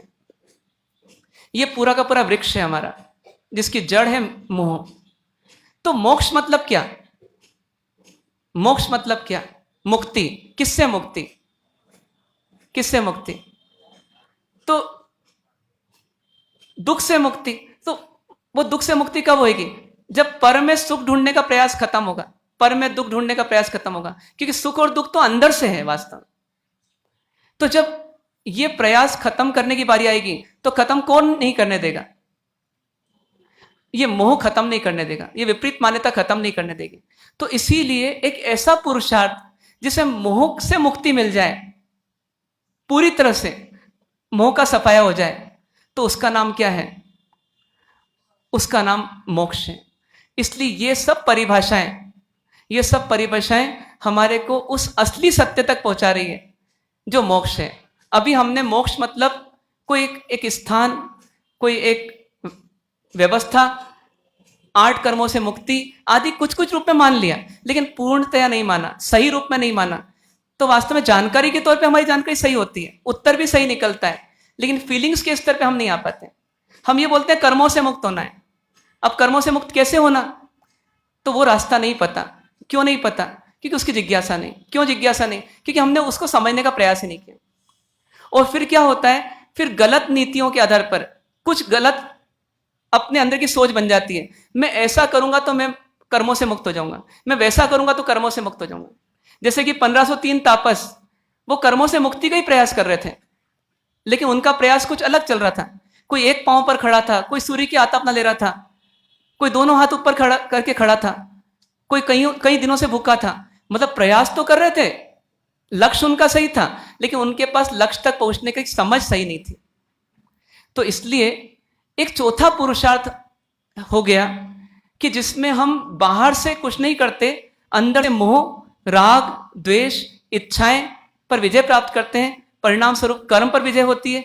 कर्म के कारण से अब जब चूंकि कर्म ही हट जाते हैं तो फिर हमारे को संसार में जन्म मरण नहीं मिलता, और इसलिए हमारा संसार परिभ्रमण समाप्त हो जाता है। और उसी का नाम क्या कहलाता है? उसी का नाम मोक्ष कहलाता है। आई बात समझ में आपको? अब ये मोक्ष जो है, ये इसका पुरुषार्थ करना कि अर्थ, भोग और धर्म का पुरुषार्थ करना, ये एक विश्लेषण करना, चिंतन करना। डॉक्टर साहब के पास जो मरीज गया, उससे डॉक्टर साहब ने पूछा तो सही कि क्रोसिन ले ली? बोले हाँ ले ली। गीली पट्टी लगा ली? हाँ लगा ली। देशी इलाज कर लिया? हाँ कर लिया। फिर भी तेरी बीमारी गई क्या? तो बीमारी नहीं गई। तो फिर डॉक्टर साहब क्या बोले? अब तुझे मेरे हिसाब से चलना पड़ेगा। तो क्या हिसाब है अपना? क्या हिसाब है? डॉक्टर साहब का हिसाब क्या है? तो डॉक्टर साहब बोलते हैं जिससे जड़ से बीमारी जाए, बस वही ट्रीटमेंट मुझे करना है, ऊपरी ऊपरी नहीं करना। तो हमारी बीमारी क्या है? हमारी बीमारी दुखी होना है। अपन ने थोड़ी देर पहले निर्णय किया कि मरते दम तक भी व्यक्ति निश्चिंत नहीं हो रहा है, उसके साथ उसके अर्थ और भोग के तनाव, टेंशन्स चल रहे हैं। तो इससे लगता है कि अपनी बीमारी का संपूर्णतया नाश नहीं हो रहा, दुख का पूर्णतया नाश नहीं हो रहा। तो उसके लिए क्या करना पड़ेगा? उसके लिए क्या करना पड़ेगा? तो उसके लिए अब हमारे पास 4 ऑप्शन है। 4 में से एक सिलेक्ट करना पड़ेगा।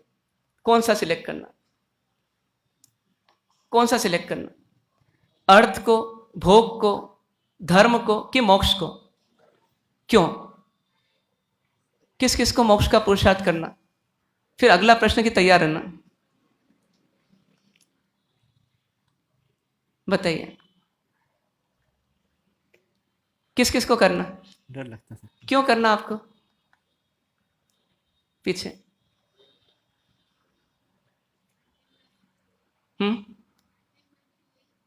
नहीं, अंतिम लक्ष्य तो वही है, पर क्यों है वो? क्या समझ में आया आपको कि मोक्ष ही क्यों करना?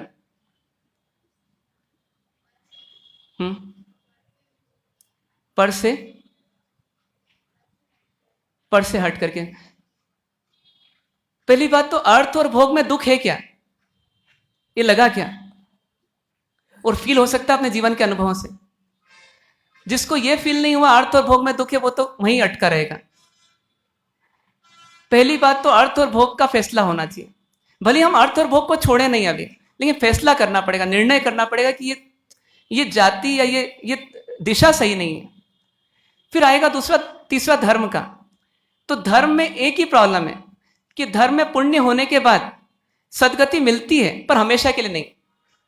और जीव सदगति में टिका रहे सच्चरित्र पर, वो बहुत मुश्किल है। वो क्या कर बैठता है, जैसे अपन अभी कर रहे हैं, पुण्य का उदय ज्यादा है तो पाप का बंध ज्यादा कर लिया। पशु गति में पाप का उदय ज्यादा है तो उसने पाप का बंध भी कम कर दिया। जो मिला, जैसा मिला, जितना मिला उसमें रह लिए।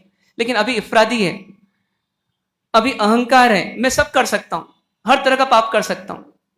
तो ये क्या हो जाता है, पुण्य के उदय में पाप बढ़ा जाता है जीव। तो इसलिए धर्म करके भी लास्ट में कहां चले जाता है, फिर घूमता रहता है संसार में। तो एक परमानेंट सॉल्यूशन क्या हो, तो उसका नाम है मोक्ष का पुरुषार्थ। ये मोक्ष का पुरुषार्थ क्या बोलता है कि वास्तव में आप अर्थ और भोग या संसार इनसे दुखी नहीं हो रहे हो, वस्तुओं से दुखी नहीं हो रहे हो, व्यक्ति से दुखी नहीं हो रहे हो। आप किनसे दुखी हो रहे हो, इनकी जो इच्छाएं, लालसाएं, आकांक्षाएं अपने भीतर में, उसके कारण दुखी हो रहे हो। यदि आपको सुखी होना है तो क्या करना पड़ेगा, बस इन इच्छाओं पर विजय प्राप्त करना पड़ेगी। पर इच्छाओं को विजय करना है तो कहां तक जाना पड़ेगा, राग, द्वेष और मोह पर विजय प्राप्त करना पड़ेगा। ये पूरा का पूरा ट्रैक है। अब जब इस पर विजय प्राप्त करेंगे तो फिर सुख किससे मिलेगा, तो मोक्ष का पुरुषार्थ क्या बोलता है, इसके लिए आप आत्मा को जानो। और आत्मा में सुख है, आत्मा ही सुखी होती है, आत्मा ही दुखी होती है। यदि आप आत्मा को सुधार लो, पुरुषार्थ आत्मा में कर लो और आत्मा में जो विकार आदि हैं इनको निकाल लो, तो आप क्या हो जाओगे, आप स्वयं से ही सुखी हो जाओगे। फिर आपको सुखी होने के लिए किसी और की जरूरत नहीं है। जैसे किसी बहन का आज आइम्बिल है, तो आइम्बिल वाली बहन को आज दाल में नमक नहीं है, कोई दुख नहीं है। क्यों दुख नहीं है, क्यों दुख नहीं है, तो दाल में नमक नहीं है फिर भी दुखी नहीं है, ऐसा क्यों, तो वो सिंपल सी बात है कि आज उसको नमक की इच्छा नहीं है। बस नमक की इच्छा नहीं है तो नमक नहीं होने का दुख भी नहीं है। आपको पंखे नहीं चलने का कोई दुख नहीं है, क्योंकि अभी पंखे चलने की इच्छा भी नहीं है। तो जिस इच्छा को ही हमने हटा दिया, तो सामग्री मिले या ना मिले हमको उसका कोई सुख दुख नहीं होता। और इच्छा रखी और सामग्री नहीं मिली तो हमको लगता है सामग्री नहीं मिली ना इसलिए दुखी हुए। वास्तव में इच्छा है इसलिए हम दुखी हुए, जस्ती बात है।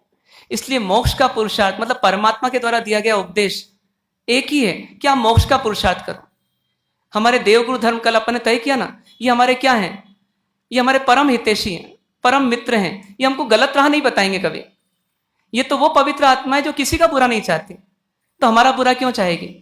तो ऐसी आत्माओं ने किसका उपदेश दिया, चार पुरुषार्थों में से किसका उपदेश दिया, मोक्ष का। और क्यों दिया, इसलिए दिया कि इस मनुष्य भाव में यह संभव है। क्यों संभव है, कैसे संभव है, तो आप अंदर में सुधार करो और आत्मा के सुख को पालो और बाहर के सुख को क्या कर दो, छोड़ दो।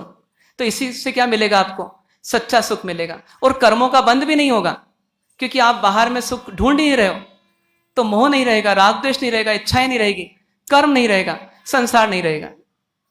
तो आप क्या हो जाएंगे, हमेशा हमेशा के लिए संसार से भी क्या हो जाएंगे, मुक्त हो जाएंगे। ये पूरा ट्रैक है। आपको शॉर्ट में जितना बन सका उतने कम देर में समझाने का प्रयास किया है, पर यह तत्व सुनने का विषय नहीं है। ये तत्व तो किसका विषय है, ये अंदर में विश्लेषण करके, चिंतन करके, मनन करके फिर निर्णय करने का विषय है। इसमें कोई क्वेश्चन है आपके तो पूछ सकते हैं, और इस विषय को फिर चिंतन में लीजिएगा। कोई प्रश्न आपका?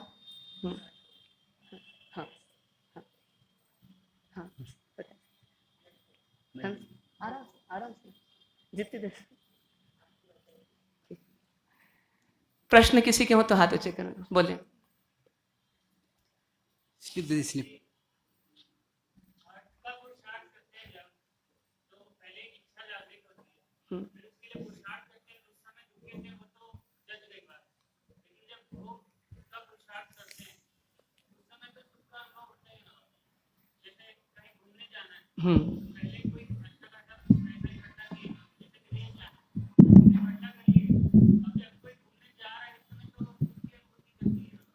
बराबर है। इसको फिर सोचो आप थोड़ा सा कि जैसे आप मान लीजिए घूमने गए, कश्मीर गए आप, तो कश्मीर में जाकर आपको सुख मिला, कश्मीर में जाकर आपको सुख मिला, ठीक है। ये सुख किससे मिला आपको, ये कश्मीर से मिला या किसी और चीज से मिला? वास्तव में इच्छा की पूर्ति हुई, उसका सुख मिला आपको। मानेंगे ना ऐसे? कश्मीर से सुख नहीं मिला। यदि कश्मीर से सुख मिले तो जितने कश्मीर में रहने वाले लोग हैं वो कभी दुखी होना ही नहीं चाहिए, वो हमेशा खुश रहना चाहिए। पर जिस घोड़े वाले को आप लेके जाते हो वो घोड़ा वाला बहुत दुखी है और घोड़ा भी दुखी है। आप गुलमर्ग में हो और वो बिल्कुल उसकी बत्ती गुल है। क्यों? क्योंकि उसकी इच्छा नहीं है तो उसको उसका सुख भी नहीं मिला। आपकी इच्छा पूर्ति हुई, आपको सुख मिला। अब प्रॉब्लम एक और है कि इच्छा पूर्ति हुई इसका सुख मिला, या आपकी इच्छा डिलीट हो गई, खत्म हो गई, इसका सुख मिला। देंगे उत्तर? इच्छा पूरी हुई इसका सुख मिला, ये पूरी दुनिया कहेगी, लेकिन तत्व क्या बोलेगा? इच्छा खत्म हो गई, उसका सुख मिला आपको। यदि आप कश्मीर जा रहे हो और आपकी फ्लाइट है, सीधे जम्मू में उतरने वाले हो आप, ठीक है, और निकलते निकलते 1 मिनट पहले किसी ने बोला कि कश्मीर में तो बॉम्ब ब्लास्ट हो गया और सैकड़ों लोग मर गए। आपने फौरन अपनी टिकट कैंसिल करवाई और आगे और संभावना है, 2-4 अभी सीरीज चलेगी उसकी, बॉम्ब ब्लास्ट की। आपने टिकट कैंसिल करवाई और आप बहुत खुश हैं। आप क्या बोलेंगे? अरे मैं तो 1 सप्ताह पहले का प्लानिंग कर रहा था, अच्छा हुआ नहीं गया, मैं बच गया मैं। तो अब आपको खुशी किससे आ गई? आप तो कश्मीर गए नहीं, कश्मीर गए नहीं, आपको खुशी हो गई। तो खुशी किससे हो गई? बच गए। मतलब अब कश्मीर जाने की इच्छा नहीं है तो भी आप खुश हैं। वास्तव में क्या होता है, अपन कोई इच्छा करते हैं पहले और इच्छा पूरी होती है, हमको ऐसा लगता है, वास्तव में इच्छा पूरी नहीं हुई। जो इच्छा का प्रेशर बना हुआ था अंदर, वो प्रेशर रिलीज हो गया, मतलब इच्छा खत्म हो गई। और इच्छा खत्म हुई, हम वापस लाइट अच्छा महसूस करते हैं। ये इसका लॉजिक है कि इच्छा पूर्ति से सुख नहीं मिलता, इच्छा समाप्ति से ही सुख मिलता है। अब वही इच्छा समाप्त किसी साधक की बिना कश्मीर गए भी हो जाती है और वो यहीं भी सुखी रहता है, क्योंकि इच्छा नहीं है उसकी। ये इसको समझना बहुत जरूरी है कि इच्छा पूर्ति में सुख नहीं मिलता, इच्छा समाप्ति में सुख मिलता है। ऐसे अनेकों उदाहरण दिए जा सकते हैं। अभी थोड़ा सा विषय और गहरा हो जाएगा, लेकिन यह ध्यान रखना कि इच्छा पूर्ति में सुख नहीं है, इच्छा समाप्ति में सुख है। तो जब इच्छा समाप्ति में ही सुख है तो फिर हम इच्छा पैदा करके पहले दुखी हो, प्रेशर बढ़ा है अपने मन का, उसके कभी पूर्ति हो जाए और कभी नहीं भी हो, और पूर्ति हो तो हम सुखी हो जाएं और वापस फिर नई इच्छा कर लें। इसके बजाय इस सत्य को स्वीकार कर लें कि भैया इच्छा की थी वो तो दुख दे ही रही थी, और अब इच्छा पूर्ति हुई, उसके कारण से अपने को सुख लग रहा है, लेकिन इच्छा पूर्ति नहीं हुई, इच्छा खत्म हो गई है, इसलिए हम सुखी महसूस कर रहे हैं। और इसमें भी एक और लॉजिक है कि आपकी जितनी ज्यादा इच्छा थी कश्मीर जाने की, उतना ज्यादा आप दुखी थे पहले, और जब आप उतनी सब इच्छाओं के साथ जब कश्मीर जाएंगे तो आपको सुख भी उसी प्रपोर्शन में, उसी अनुपात में मिलेगा। जिस चीज की जितनी तड़प होगी पहले, उसका सुख उतना ही ज्यादा अनुभव में आएगा। तो इसका मतलब क्या हो गया कि यदि आपको सुखी होना है तो जितना ज्यादा सुखी होना है तो पहले उतना ही क्या होना पड़ेगा। तो चाहोगे ना आप ऐसे? सुखी होने के लिए दुखी होना पड़ेगा, तो ऐसा दुख क्यों मोल लेना? इसकी वजह सहज सुखी रहना ना अपने को। आप देख लो कोई सी भी चीज, आप कश्मीर नहीं गए, आप लाइफ में फर्स्ट टाइम यूरोप गए घूमने के लिए, और आपके लिए बहुत एकदम एडवेंचरस चीज है कि मतलब मजा आ जाएगा, अब तो रोमांचित करने वाली चीज है। अब आपके अंदर जितनी तड़प थी फॉरेन जाने की, उतना अधिक सुख तो मिलेगा आपको, लेकिन वो फॉरेन जाने की तड़प में वो आप जो दुखी होते हैं कि नहीं जाने को मिल रहा, नहीं जाने को मिल रहा, किसी ने कैंसिल करा दिया, किसी ने किसी और को भेज दिया, आपको नहीं भेजा, तो उसमें दुख आता है, वो दुख भी उतना ही चलता रहता है। तो इसलिए क्या करना, ज्ञानियों का तरीका अलग है। वो बोले इच्छाओं को खत्म करो और सहज सुखी हो जाओ, और इसी का नाम समता है। पर ये प्रिंसिपल जब है उसका नाम सम्यक दर्शन, प्रिंसिपल ज्ञान में आ जाए वो सम्यक ज्ञान, और प्रिंसिपल प्रैक्टिस में आ जाए वो सम्यक चारित्र। बस अंतिम ये सब निचोड़ हमें समता की ओर ले जाएगा। और कोई प्रश्न? एक बार सब खड़े हो जाएं, 2 मिनट प्रार्थना। पल पल मेरे हर रोम में, हर श्वास में प्रभु तुम रहो। जीवन की अंतिम श्वास तक मेरे हृदय में तुम रहो। हे स्वामी परम कृपालु मेरी एक है बस याचना, कर दो दया अब ना पड़े संसार में और नाचना। कर दो दया अब ना पड़े संसार में और नाचना। इच्छामि खमासुनो वंदेयु जावनी जाय निस्सियाय मथेर वंदामि। चाहू नहीं वैभव प्रभु जी, नाही झूठी नामना।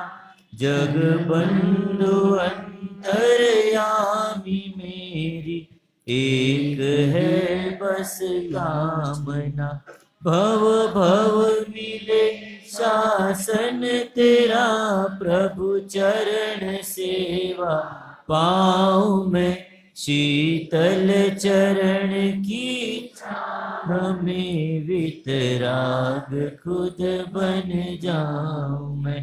शीतल चरण की छाह में वितराग खुद बन जाऊं मैं। इच्छामि खमासुनो वंदे ओम जावनी जाय निसियाय। है चांद सा मुखड़ा तुम्हारा, पीयूष की वर्षा करे। भीगा नहीं पत्थर हृदय, मन मयूर भीतर सा करे। पत्थर से मेरे प्राणों को कोमल बनाओ ओ प्रभु। अस्थिर मन को स्थिरता का पाठ सिखलाओ विभु। अस्थिर मन को स्थिरता का पाठ सिखलाओ विभु। इच्छामि खमासुनो वंदेयु जावनी जाय निस्सियाय मथेर वंदामि। विराजी।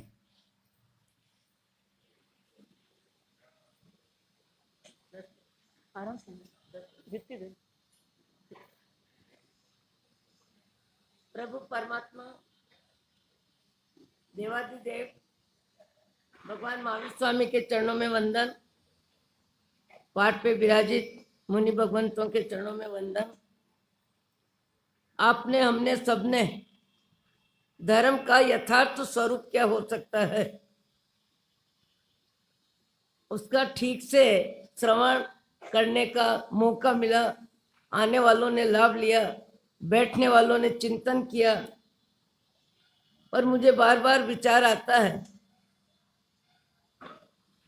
कि मुनि श्री मनीष सागर जी महाराज व्यक्ति राग और वस्तु राग, व्यक्ति राग और वस्तु राग दो राग में सारे रागों का समावेश हो जाता है। वस्तु राग और व्यक्ति राग दोनों राग से जिस समय ऊपर उठे, जितने ऊपर उठे, 27 वर्ष की उम्र, शिक्षित होके जहां सांसारिक राग के बंधन पूरी तरह से अनुकूल थे,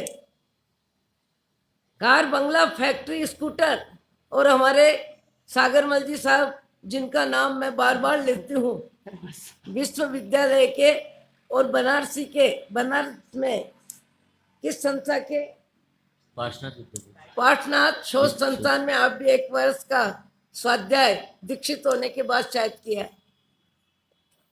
वो मुझे कह रहे थे कि मैंने सोचा नहीं था कि मनीष सागर जी के रूप में एक व्यक्तित्व इस तरह उभर के आएगा। मैं तो अपनी पोती का टेवा लेके घूम रहा था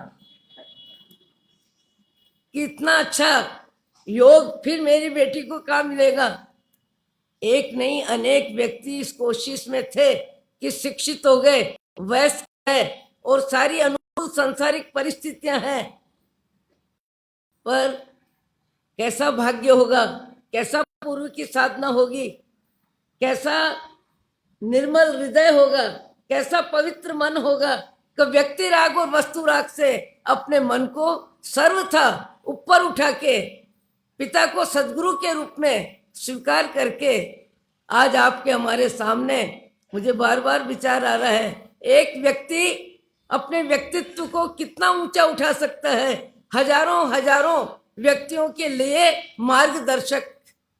धर्म का स्वरूप क्या है, यथार्थ में धर्म क्या होता है, धर्म कैसे करना चाहिए, धर्म करने वाले का भाव जगत कैसा होना चाहिए, धर्म करने वाले की धर्म की समझ के बिना हम धर्म करते हैं तो धर्म होता है, पुण्य कार्य होता है।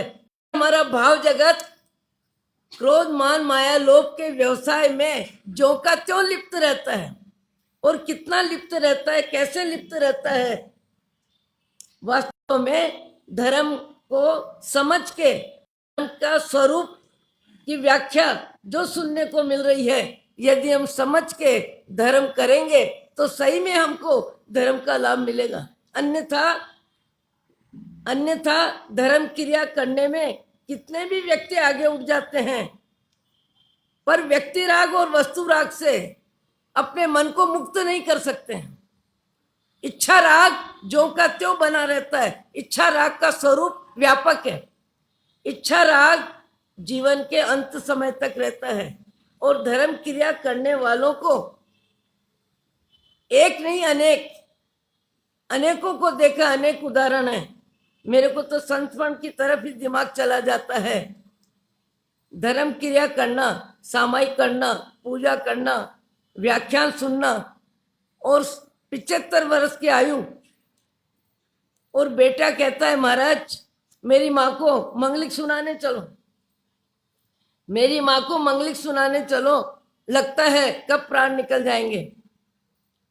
हम भी उम्र अनुकूल थी, चले गए और जाके खड़े हुए, और बेटा कहता है माँ मंगलिक सुनो, माँ मंगलिक सुनो, मणिप्रवासी जी महाराज आए।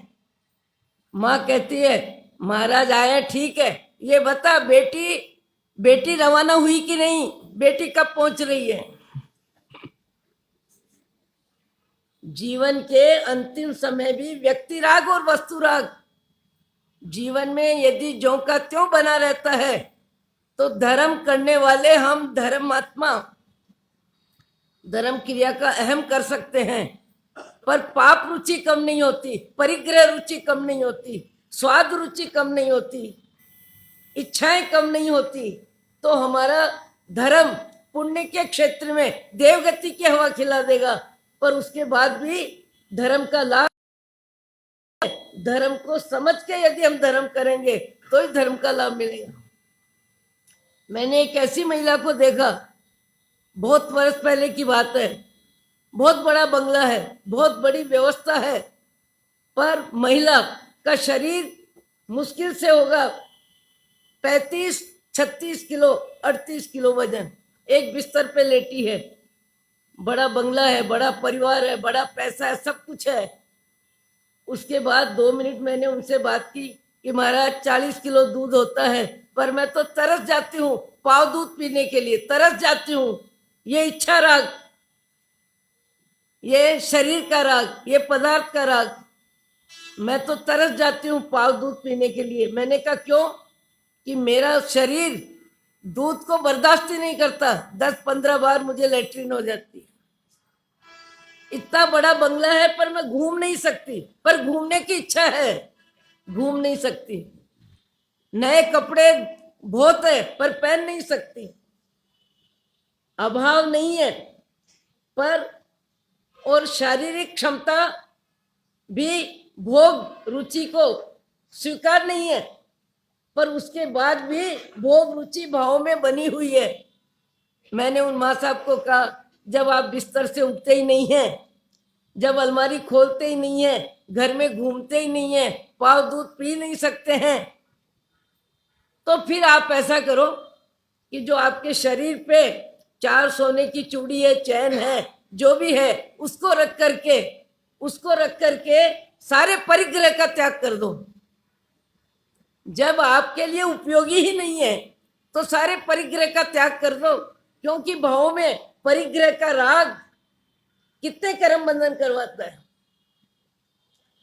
वो महिला कहती है, 70-80 बरस की महिला, सामायिक भी करती है, पोषद भी करती है, प्रतिकोण भी करती है, और उसके बाद क्या बोल रही है, महाराज साहब मैं नियम तो नहीं ले सकती। क्यों नहीं ले सकते?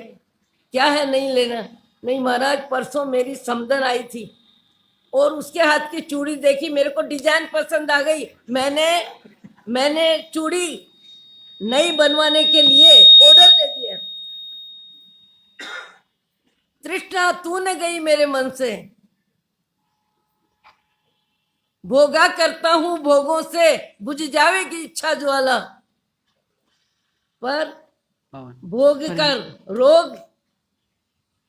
का रोग जिन्होंने त्याग कर दिया, और लाखों मनुष्यों के लिए एक व्यक्तित्व सदराह बताने के लिए कितने उपयोगी हो गए।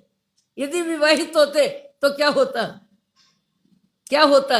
जो सबके साथ होता वही होता। समय पे सावधान होना, समय का सदुपयोग करना। मुझे बार बार विचार आता है कि मनीष सागर जी महाराज कितने भावों की साधना लेके इस मनुष्य भाव में इनकी आत्मा आई है, कुछ नहीं बस। और लाखों मनुष्यों के लिए उपयोगी सिद्ध होंगे, हो रहे हैं। अज्ञान में कर्म बंधन के सिवाय कुछ नहीं है। अज्ञानी जीव कर्म बंधन पुण्य कितना भी कर लेता है, पर कर्म बंधन कम करने का मार्ग उसकी पकड़ में आता ही नहीं है। मैंने शायद पहले भी बताया है, एक व्यक्ति बहुत बड़े संपन्न परिवार का है और मोह माया पैसे की बहुत है। वो परिग्रह राग कम नहीं कर सकता, दान की रुचि बढ़ा नहीं सकता, तप की रुचि जीवन में आ नहीं सकती। शरीर ही मैं हूं ऐसी मान्यता, इसी का नाम तो मिथ्यात्व है। और शरीर मैं हूं, और शरीर मैं, और शरीर से संबंधित मेरे का घेरा, मेरे का घेरा, मेरे के घेरे में मोह कितनी परिक्रमा करता है। वो भाई कहता है, महाराज मैंने कहा रात को 9 बजे तक अरिहंत परमात्मा का जाप किया करो, नींद नहीं आए वहां तक। महाराज जाप तो नहीं करता, तो क्या करते हो? मेरी आंख घूमती रहती है। क्यों घूमती है? मुझे भय लगता है। भय लगता है, किसका भय लगता है? कि कहीं कोई चोर ना आ जाए, और यदि चोर आ जाए तो मैं अपनी संपत्ति की रक्षा कैसे करूं? क्या करते हो? बोले अपने पलंग के नीचे एक कटोरी में मिर्च रखता हूं, और यदि कोई चोर आएगा तो सबसे पहले उसकी आंख में मिर्च डाल दूंगा। देखो, परिग्रह राग जीव को कितने हल्के स्तर के विचारों में ले जाता है। मैंने कहा भैया कब से? बोले 5 वर्ष हो गए। मैंने कहा चोर कितनी बार आया? बोले 1 बार भी नहीं आया। पर चोर की आंख में मिर्च डाल के उसकी आंख को खत्म करने के भाव जो तुम्हारे विचारों में, मान्यता में 5 वर्ष से बने हुए हैं। मैंने कहा भैया आंख बिना का जीवन हजारों बार तुमको मिलेगा। ऐसा तुमने कर्म बंधन परिग्रह राग के चक्कर में कैसा कर्म बंधन कर रहा है? कैसा कर्म बंधन? अज्ञानी पुण्य का बंध करता है, पर पाप रुचि में कटौती नहीं करता। इंद्रिय सुख उसका कम नहीं होता, परिग्रह राग उसका कम नहीं होता। हकीकत है। हम पावपुरी चौमासा कर रहे थे, एक माँ साहब को बहुत जरूरी काम से जाना पड़ा और परिस्थिति थोड़ी अजीब ही थी। हमने भी कहा 1-2 बहन को सहयोग करो। 70-80 बरस की उम्र के बीच में उनका सामान जितना जल्दी समेटने में 1-2 महिलाओं ने सहयोग दिया। 3 अटैची 70-75 वर्ष की उम्र में धार्मिक कहलाने वाली महिला के 3 अटैची साड़ियां। मैंने कहा कितनी साड़ियां लेके आए थे? महाराज 120 दिन का चौमासा करना था, इसलिए 100 साड़ी लेके आई थी। धर्म करते हैं, पर धर्म जीवन में कितना आया सोचने का विषय है। धर्म जीवन में आएगा तो इच्छा राग कम हुए बिना नहीं रहेगा। और इच्छा राग जब तक कम नहीं होता वहां तक धर्म व्यवहारिक है, धर्म परंपरा अच्छी है, सबको प्रोत्साहन मिलता है, जाने वाले को देवगति मिलेगी। पर सम्यक दर्शन की भूमिका बने बिना अभी 2 बहनें मुझे मिली, कहने लगी कैंसर से मेरी सास का देहांत हो गया। उनको बहुत शौक था, पुण्य के उदय से पैसा बहुत मिला तो अपने शरीर के लपेटते जाना, या परिग्रह राग से जमीनें खरीदते जाना, या जेवर की डिजाइन बनाते जाना। बहुत कम लोग होते हैं जो परोपकार और परमार्थ में अपने तन मन धन बुद्धि प्राण को 50% काम में लेते हैं। आज भी कई महानुभाव है, 70% काम में लेने वाले लोग भी इस पृथ्वी पर है, 40% भी काम में लेने वाले लोग इस काल में भी है। परिग्रह राग जीव को खूब पकड़ता है। कितना पकड़ता है? दान लाखों का दे रहे हैं, लाखों का दान दे रहे हैं। गुरु महाराज के सामने साफा भी बंध रहा है, तिलक भी हो रहा है, जय जयकार भी हो रही है। पर ऐसे व्यक्ति के हम जंगल में पद यात्रा करते हुए जैन साधु को सबसे ज्यादा संस्मरण पद यात्रा के मिलते हैं, क्योंकि पद यात्रा कितनी हो जाती है। 15 वर्ष की उम्र में दीक्षित होने वाला 60 वर्ष की दीक्षा को भी ज्यादा हो गए तो कितनी धरती माप ली। कहीं कहीं तो इतनी ऊंची क्वालिटी के लोग मिलते हैं, मुझे अपना जीवन बिल्कुल बोना लगता है। इतनी ऊंची क्वालिटी के लोग मिल जाते हैं, और सामान्य क्वालिटी के लोग तो सब जगह मिलते हैं। चमड़ी के प्रेमी तो सब जगह हैं, रूप के प्रेमी सब जगह हैं। रूप रंग आज के जमाने में एक नई लहर आई है कि बेटी को पहले पढ़ाओ फिर कमाओ बनाओ। मैंने पूछा तुम्हारी इच्छा? मेरी इच्छा शहर मिले, बच्चा पैदा करने के बाद पढ़ाई के साधन मिले, बीमारी आने पर क्या मिले? अस्पताल, डॉक्टर मिले। देखो इच्छाओं का विस्तार कैसे बदल रहा है, कितना बदल रहा है। ऐसी जगह मुझे अपनी शादी करनी है। ये इच्छा का विस्तार ही हमारा जीवन है। और हम नवपत जी की पूजा में भी ये बात बोलते हैं, इच्छा रोधन तप नमो, इच्छा रोधन तप नमो। इच्छा निवृत्ति और इच्छा पूर्ति की व्याख्या आपने कितनी अच्छी सुनी। मैं तो इतनी अच्छी व्याख्या, न तो मेरा भाव जगत है, न मेरे पास इतनी पढ़ाई है, न अंग्रेजी के शब्द हैं, न अध्ययन है, सब कुछ है वर्षा। यानी स्थिति यह है। वो 2 बहन कह रही है एक कह रही मेरी मम्मी मर गई, दूसरी कह रही मेरी सास मर गई। मैंने कहा क्या कर रहे हो? महाराज साहब 2 दिन हो गए। मेरी मम्मी को, मेरी सास को बहुत शौक था, भरपूर पैसा था, पतिदेव की मना नहीं थी, जितना चाहिए ऑफिस से मंगा लो पैसा, और जो चाहिए जितना चाहिए परिग्रह बढ़ाते गए। बोले 4-5 अटैची खोली है। 2 दिन हो गए सिरपच्ची करते। मैंने कहा सिरपच्ची किस बात की है? कि वो तो छोड़ गए, पर हमारा मन उन कपड़ों में भटक रहा है। कोई साड़ी 5,000 की है, कोई 10,000 की है, कोई 2,000 की है, कोई 4,000 की है, कोई नई है, कोई पुरानी है। मैंने कहा 2 दिन के समय का उपयोग तुमने किसमें किया? बोले महाराज कपड़ों की छटाई करने में। तुम ये ले आओ मैं ये ले लूं, तुम ये ले आओ मैं ये ले लूं। बहू और बेटी 2 मिलकर के कपड़े की छटाई कर रही है। और तीसरी जो काम में हमारे लायक नहीं है, उस कपड़े का दान देने का अहंकार और करना कि वो तीसरे कपड़े की छटाई उन लोगों के लिए है जो हमारे मन के लायक नहीं है। मैंने कहा हकीकत में तुम्हारी सास मोह की जिंदगी में क्या हुआ? जोड़ गया सिर फोड़ गया। मोह की आसक्ति में पीछे वालों का भाव जगत भी बाह्य जगत में और ज्यादा व्यस्त हो रहा है, और ज्यादा व्यस्त हो रहा है और त्रस्त हो रहा है। और मनुष्य भाव से अधिकतर बाह्य आत्मा के रूप में जीवन जीने वाले लगभग तिर्यंच गति में जाना पड़ता है। सम्मान की भूख, सुविधा की भूख, संपत्ति की भूख जितनी ज्यादा होती है, कुदरत अभाव और अपमान की जिंदगी में बदलते हैं। आज मुनि भगवंत ने क्या बोलना, कितनी गंभीरता से, कितनी सरलता से, हृदय के रोम रोम में सच्चाई समझ में आ जाए, ऐसा व्याख्यान श्रवण करने का आपको हमको लाभ मिला।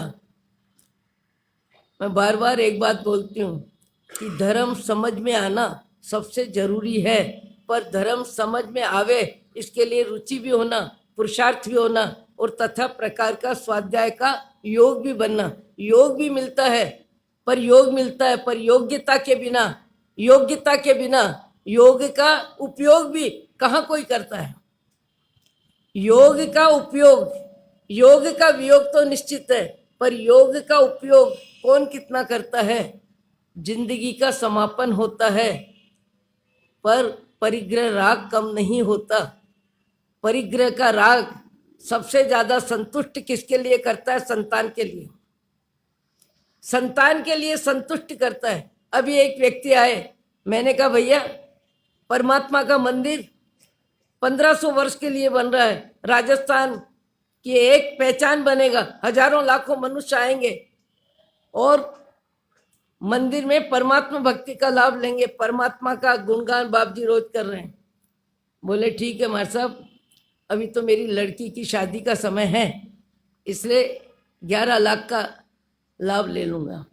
मैंने कहा शादी में तो मार साहब 1 करोड़ का खर्च तो सामान्य बात है, सामान्य बात है। 1 करोड़ का खर्च सामान्य बात में है। मैंने कहा मन से एक बिना मन। माना बिना मन क्यों? बेटी की शादी है, लड़की की शादी है, लड़के की शादी है, जिंदगी में इससे ज्यादा और हमारा जीवन के लिए महत्व क्या है? आपको हमको सबको चिंतन करने का मौका है। सही में धर्मात्मा वह व्यक्ति होगा जिसकी पाप रुचि कम होगी, पाप में जिसको कंपन होगा, चलते हुए भी नजर धरती पे रहेगी कि कोई जीव को मेरे चलने से अशांति ना हो जाए। एक ऐसे ही बहुत बंगले में मैंने कहा ना, एक रास्ते के क्या फार्म हाउस, आजकल पैसे को सुरक्षित रखने के लिए फार्म हाउस बनाने की होड़ा होड़ लगी है। हम भी रुक गए वहां। रुकने के बाद मैंने वहां के कर्मचारी से पूछा भैया ये इतने गोडाउन क्या है, गोडाउन क्या है? तो बोले महाराज मत पूछो, मैं नमक खाता हूँ सेठ का। मैंने कहा बोल दो ने क्या होना है, कुछ नहीं होना है। बोले हमारे बहुत बड़ा करोड़ों का तेल का व्यापार है और मिलावट का तेल यहाँ गोडाउन में रखा जाता है। उम्र क्या है? 75 वर्ष, लाखों का दान है, संघ प्रमुख है। आचार्य महाराज आशीर्वाद में थपथपाते हैं कमर। और उसके बाद मिलावट का तेल, कितनी तृष्णा होगी, कितना परिग्रह राग होगा और अपनी आत्मा के प्रति कितनी कठोरता होगी, अपनी आत्मा के प्रति कितनी कठोरता होगी। चिंतन करने का विषय है। अपनी अपनी जिंदगी में झांकें और मैं कहाँ हूँ और मुझे कहाँ होना चाहिए, इतना सोचना पर्याप्त है। आपका समय, मैंने मुनि भगवंत का समय लिया और आप सबके बीच में जिह्वा हिलाने की आदत है, हिला दी मिच्छा में दुक्कड़म।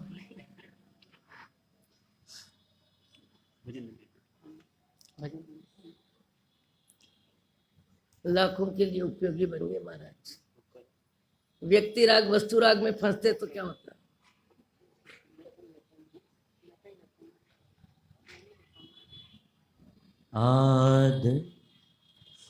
आदर्श बने जीवन मेरा, कुछ ऐसा काम करूं, दुर्गुण को तजू सद्गुण को वरूं, समभाव में रमण करूं, कुछ ऐसा काम करूं।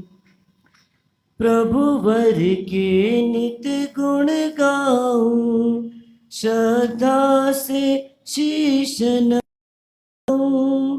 प्रभु आज्ञा में जीवन जी कर परमात्म सम बन जाऊं। स्वार्थ छोड़ू निस्वार्थ बनूं, परमार्थ की राह धरूं। दुर्गुण को तजूं, सद्गुण को वरूं, समभाव में रमण करूं, कुछ ऐसा काम करूं।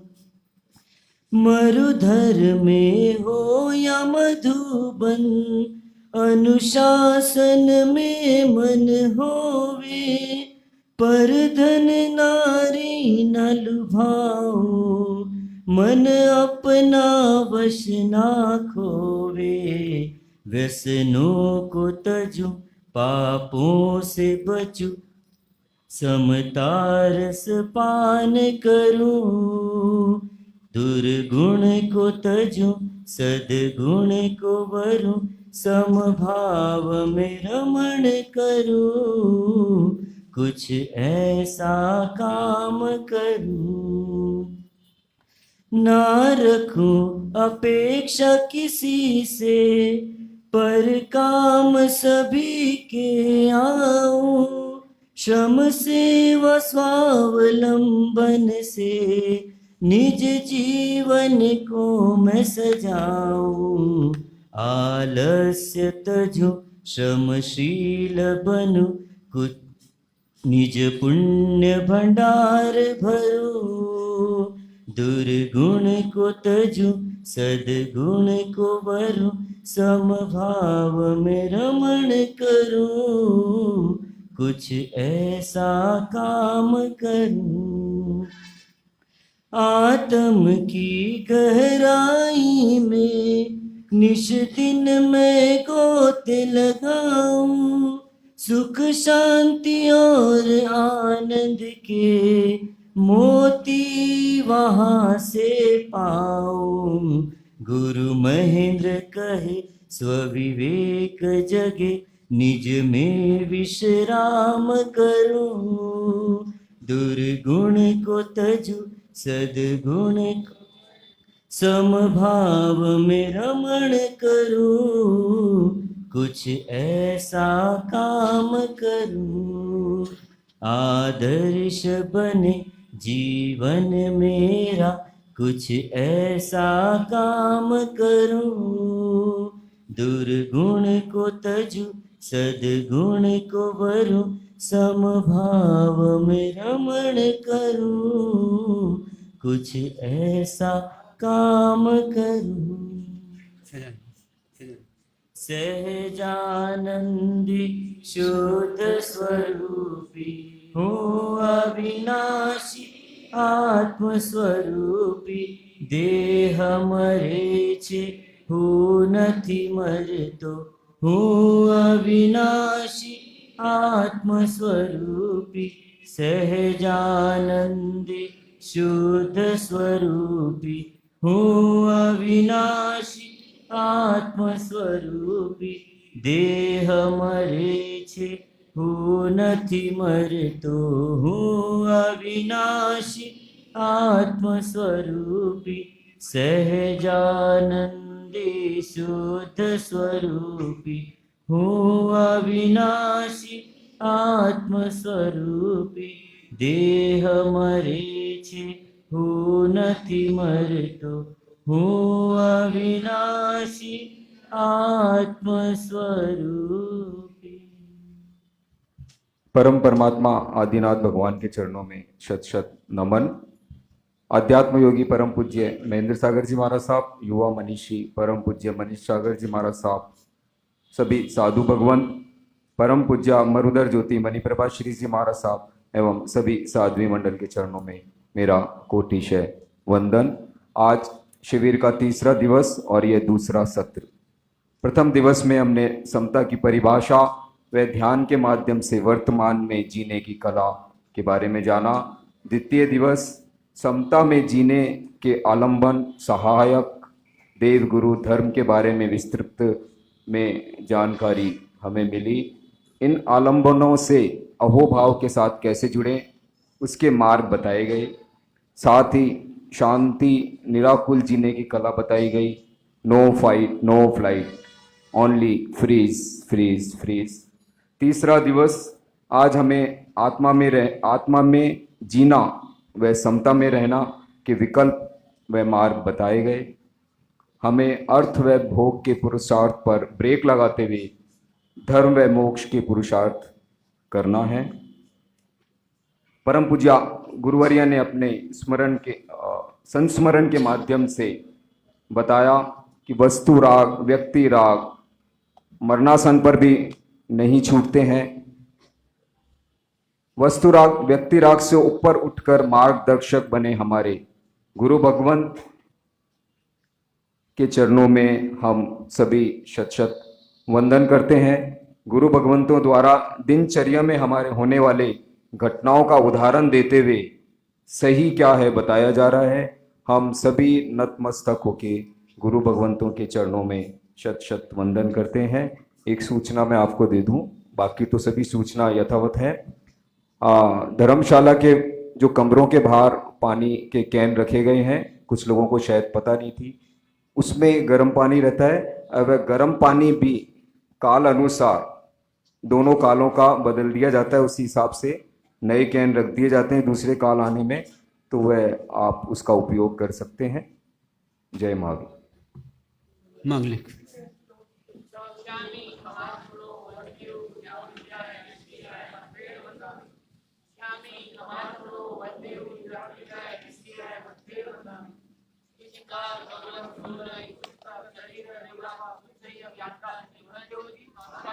जय गुरु प्रसाद। वर्तमान योग हाँ मैं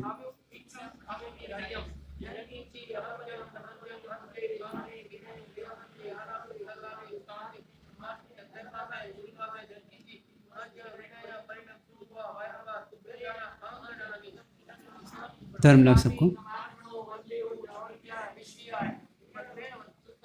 जय गुरु प्रसाद। चत्तारि मंगलम अरिहंता मंगलम सिद्धा मंगलम साहू मंगलम केवली प्रणतम मंगलम।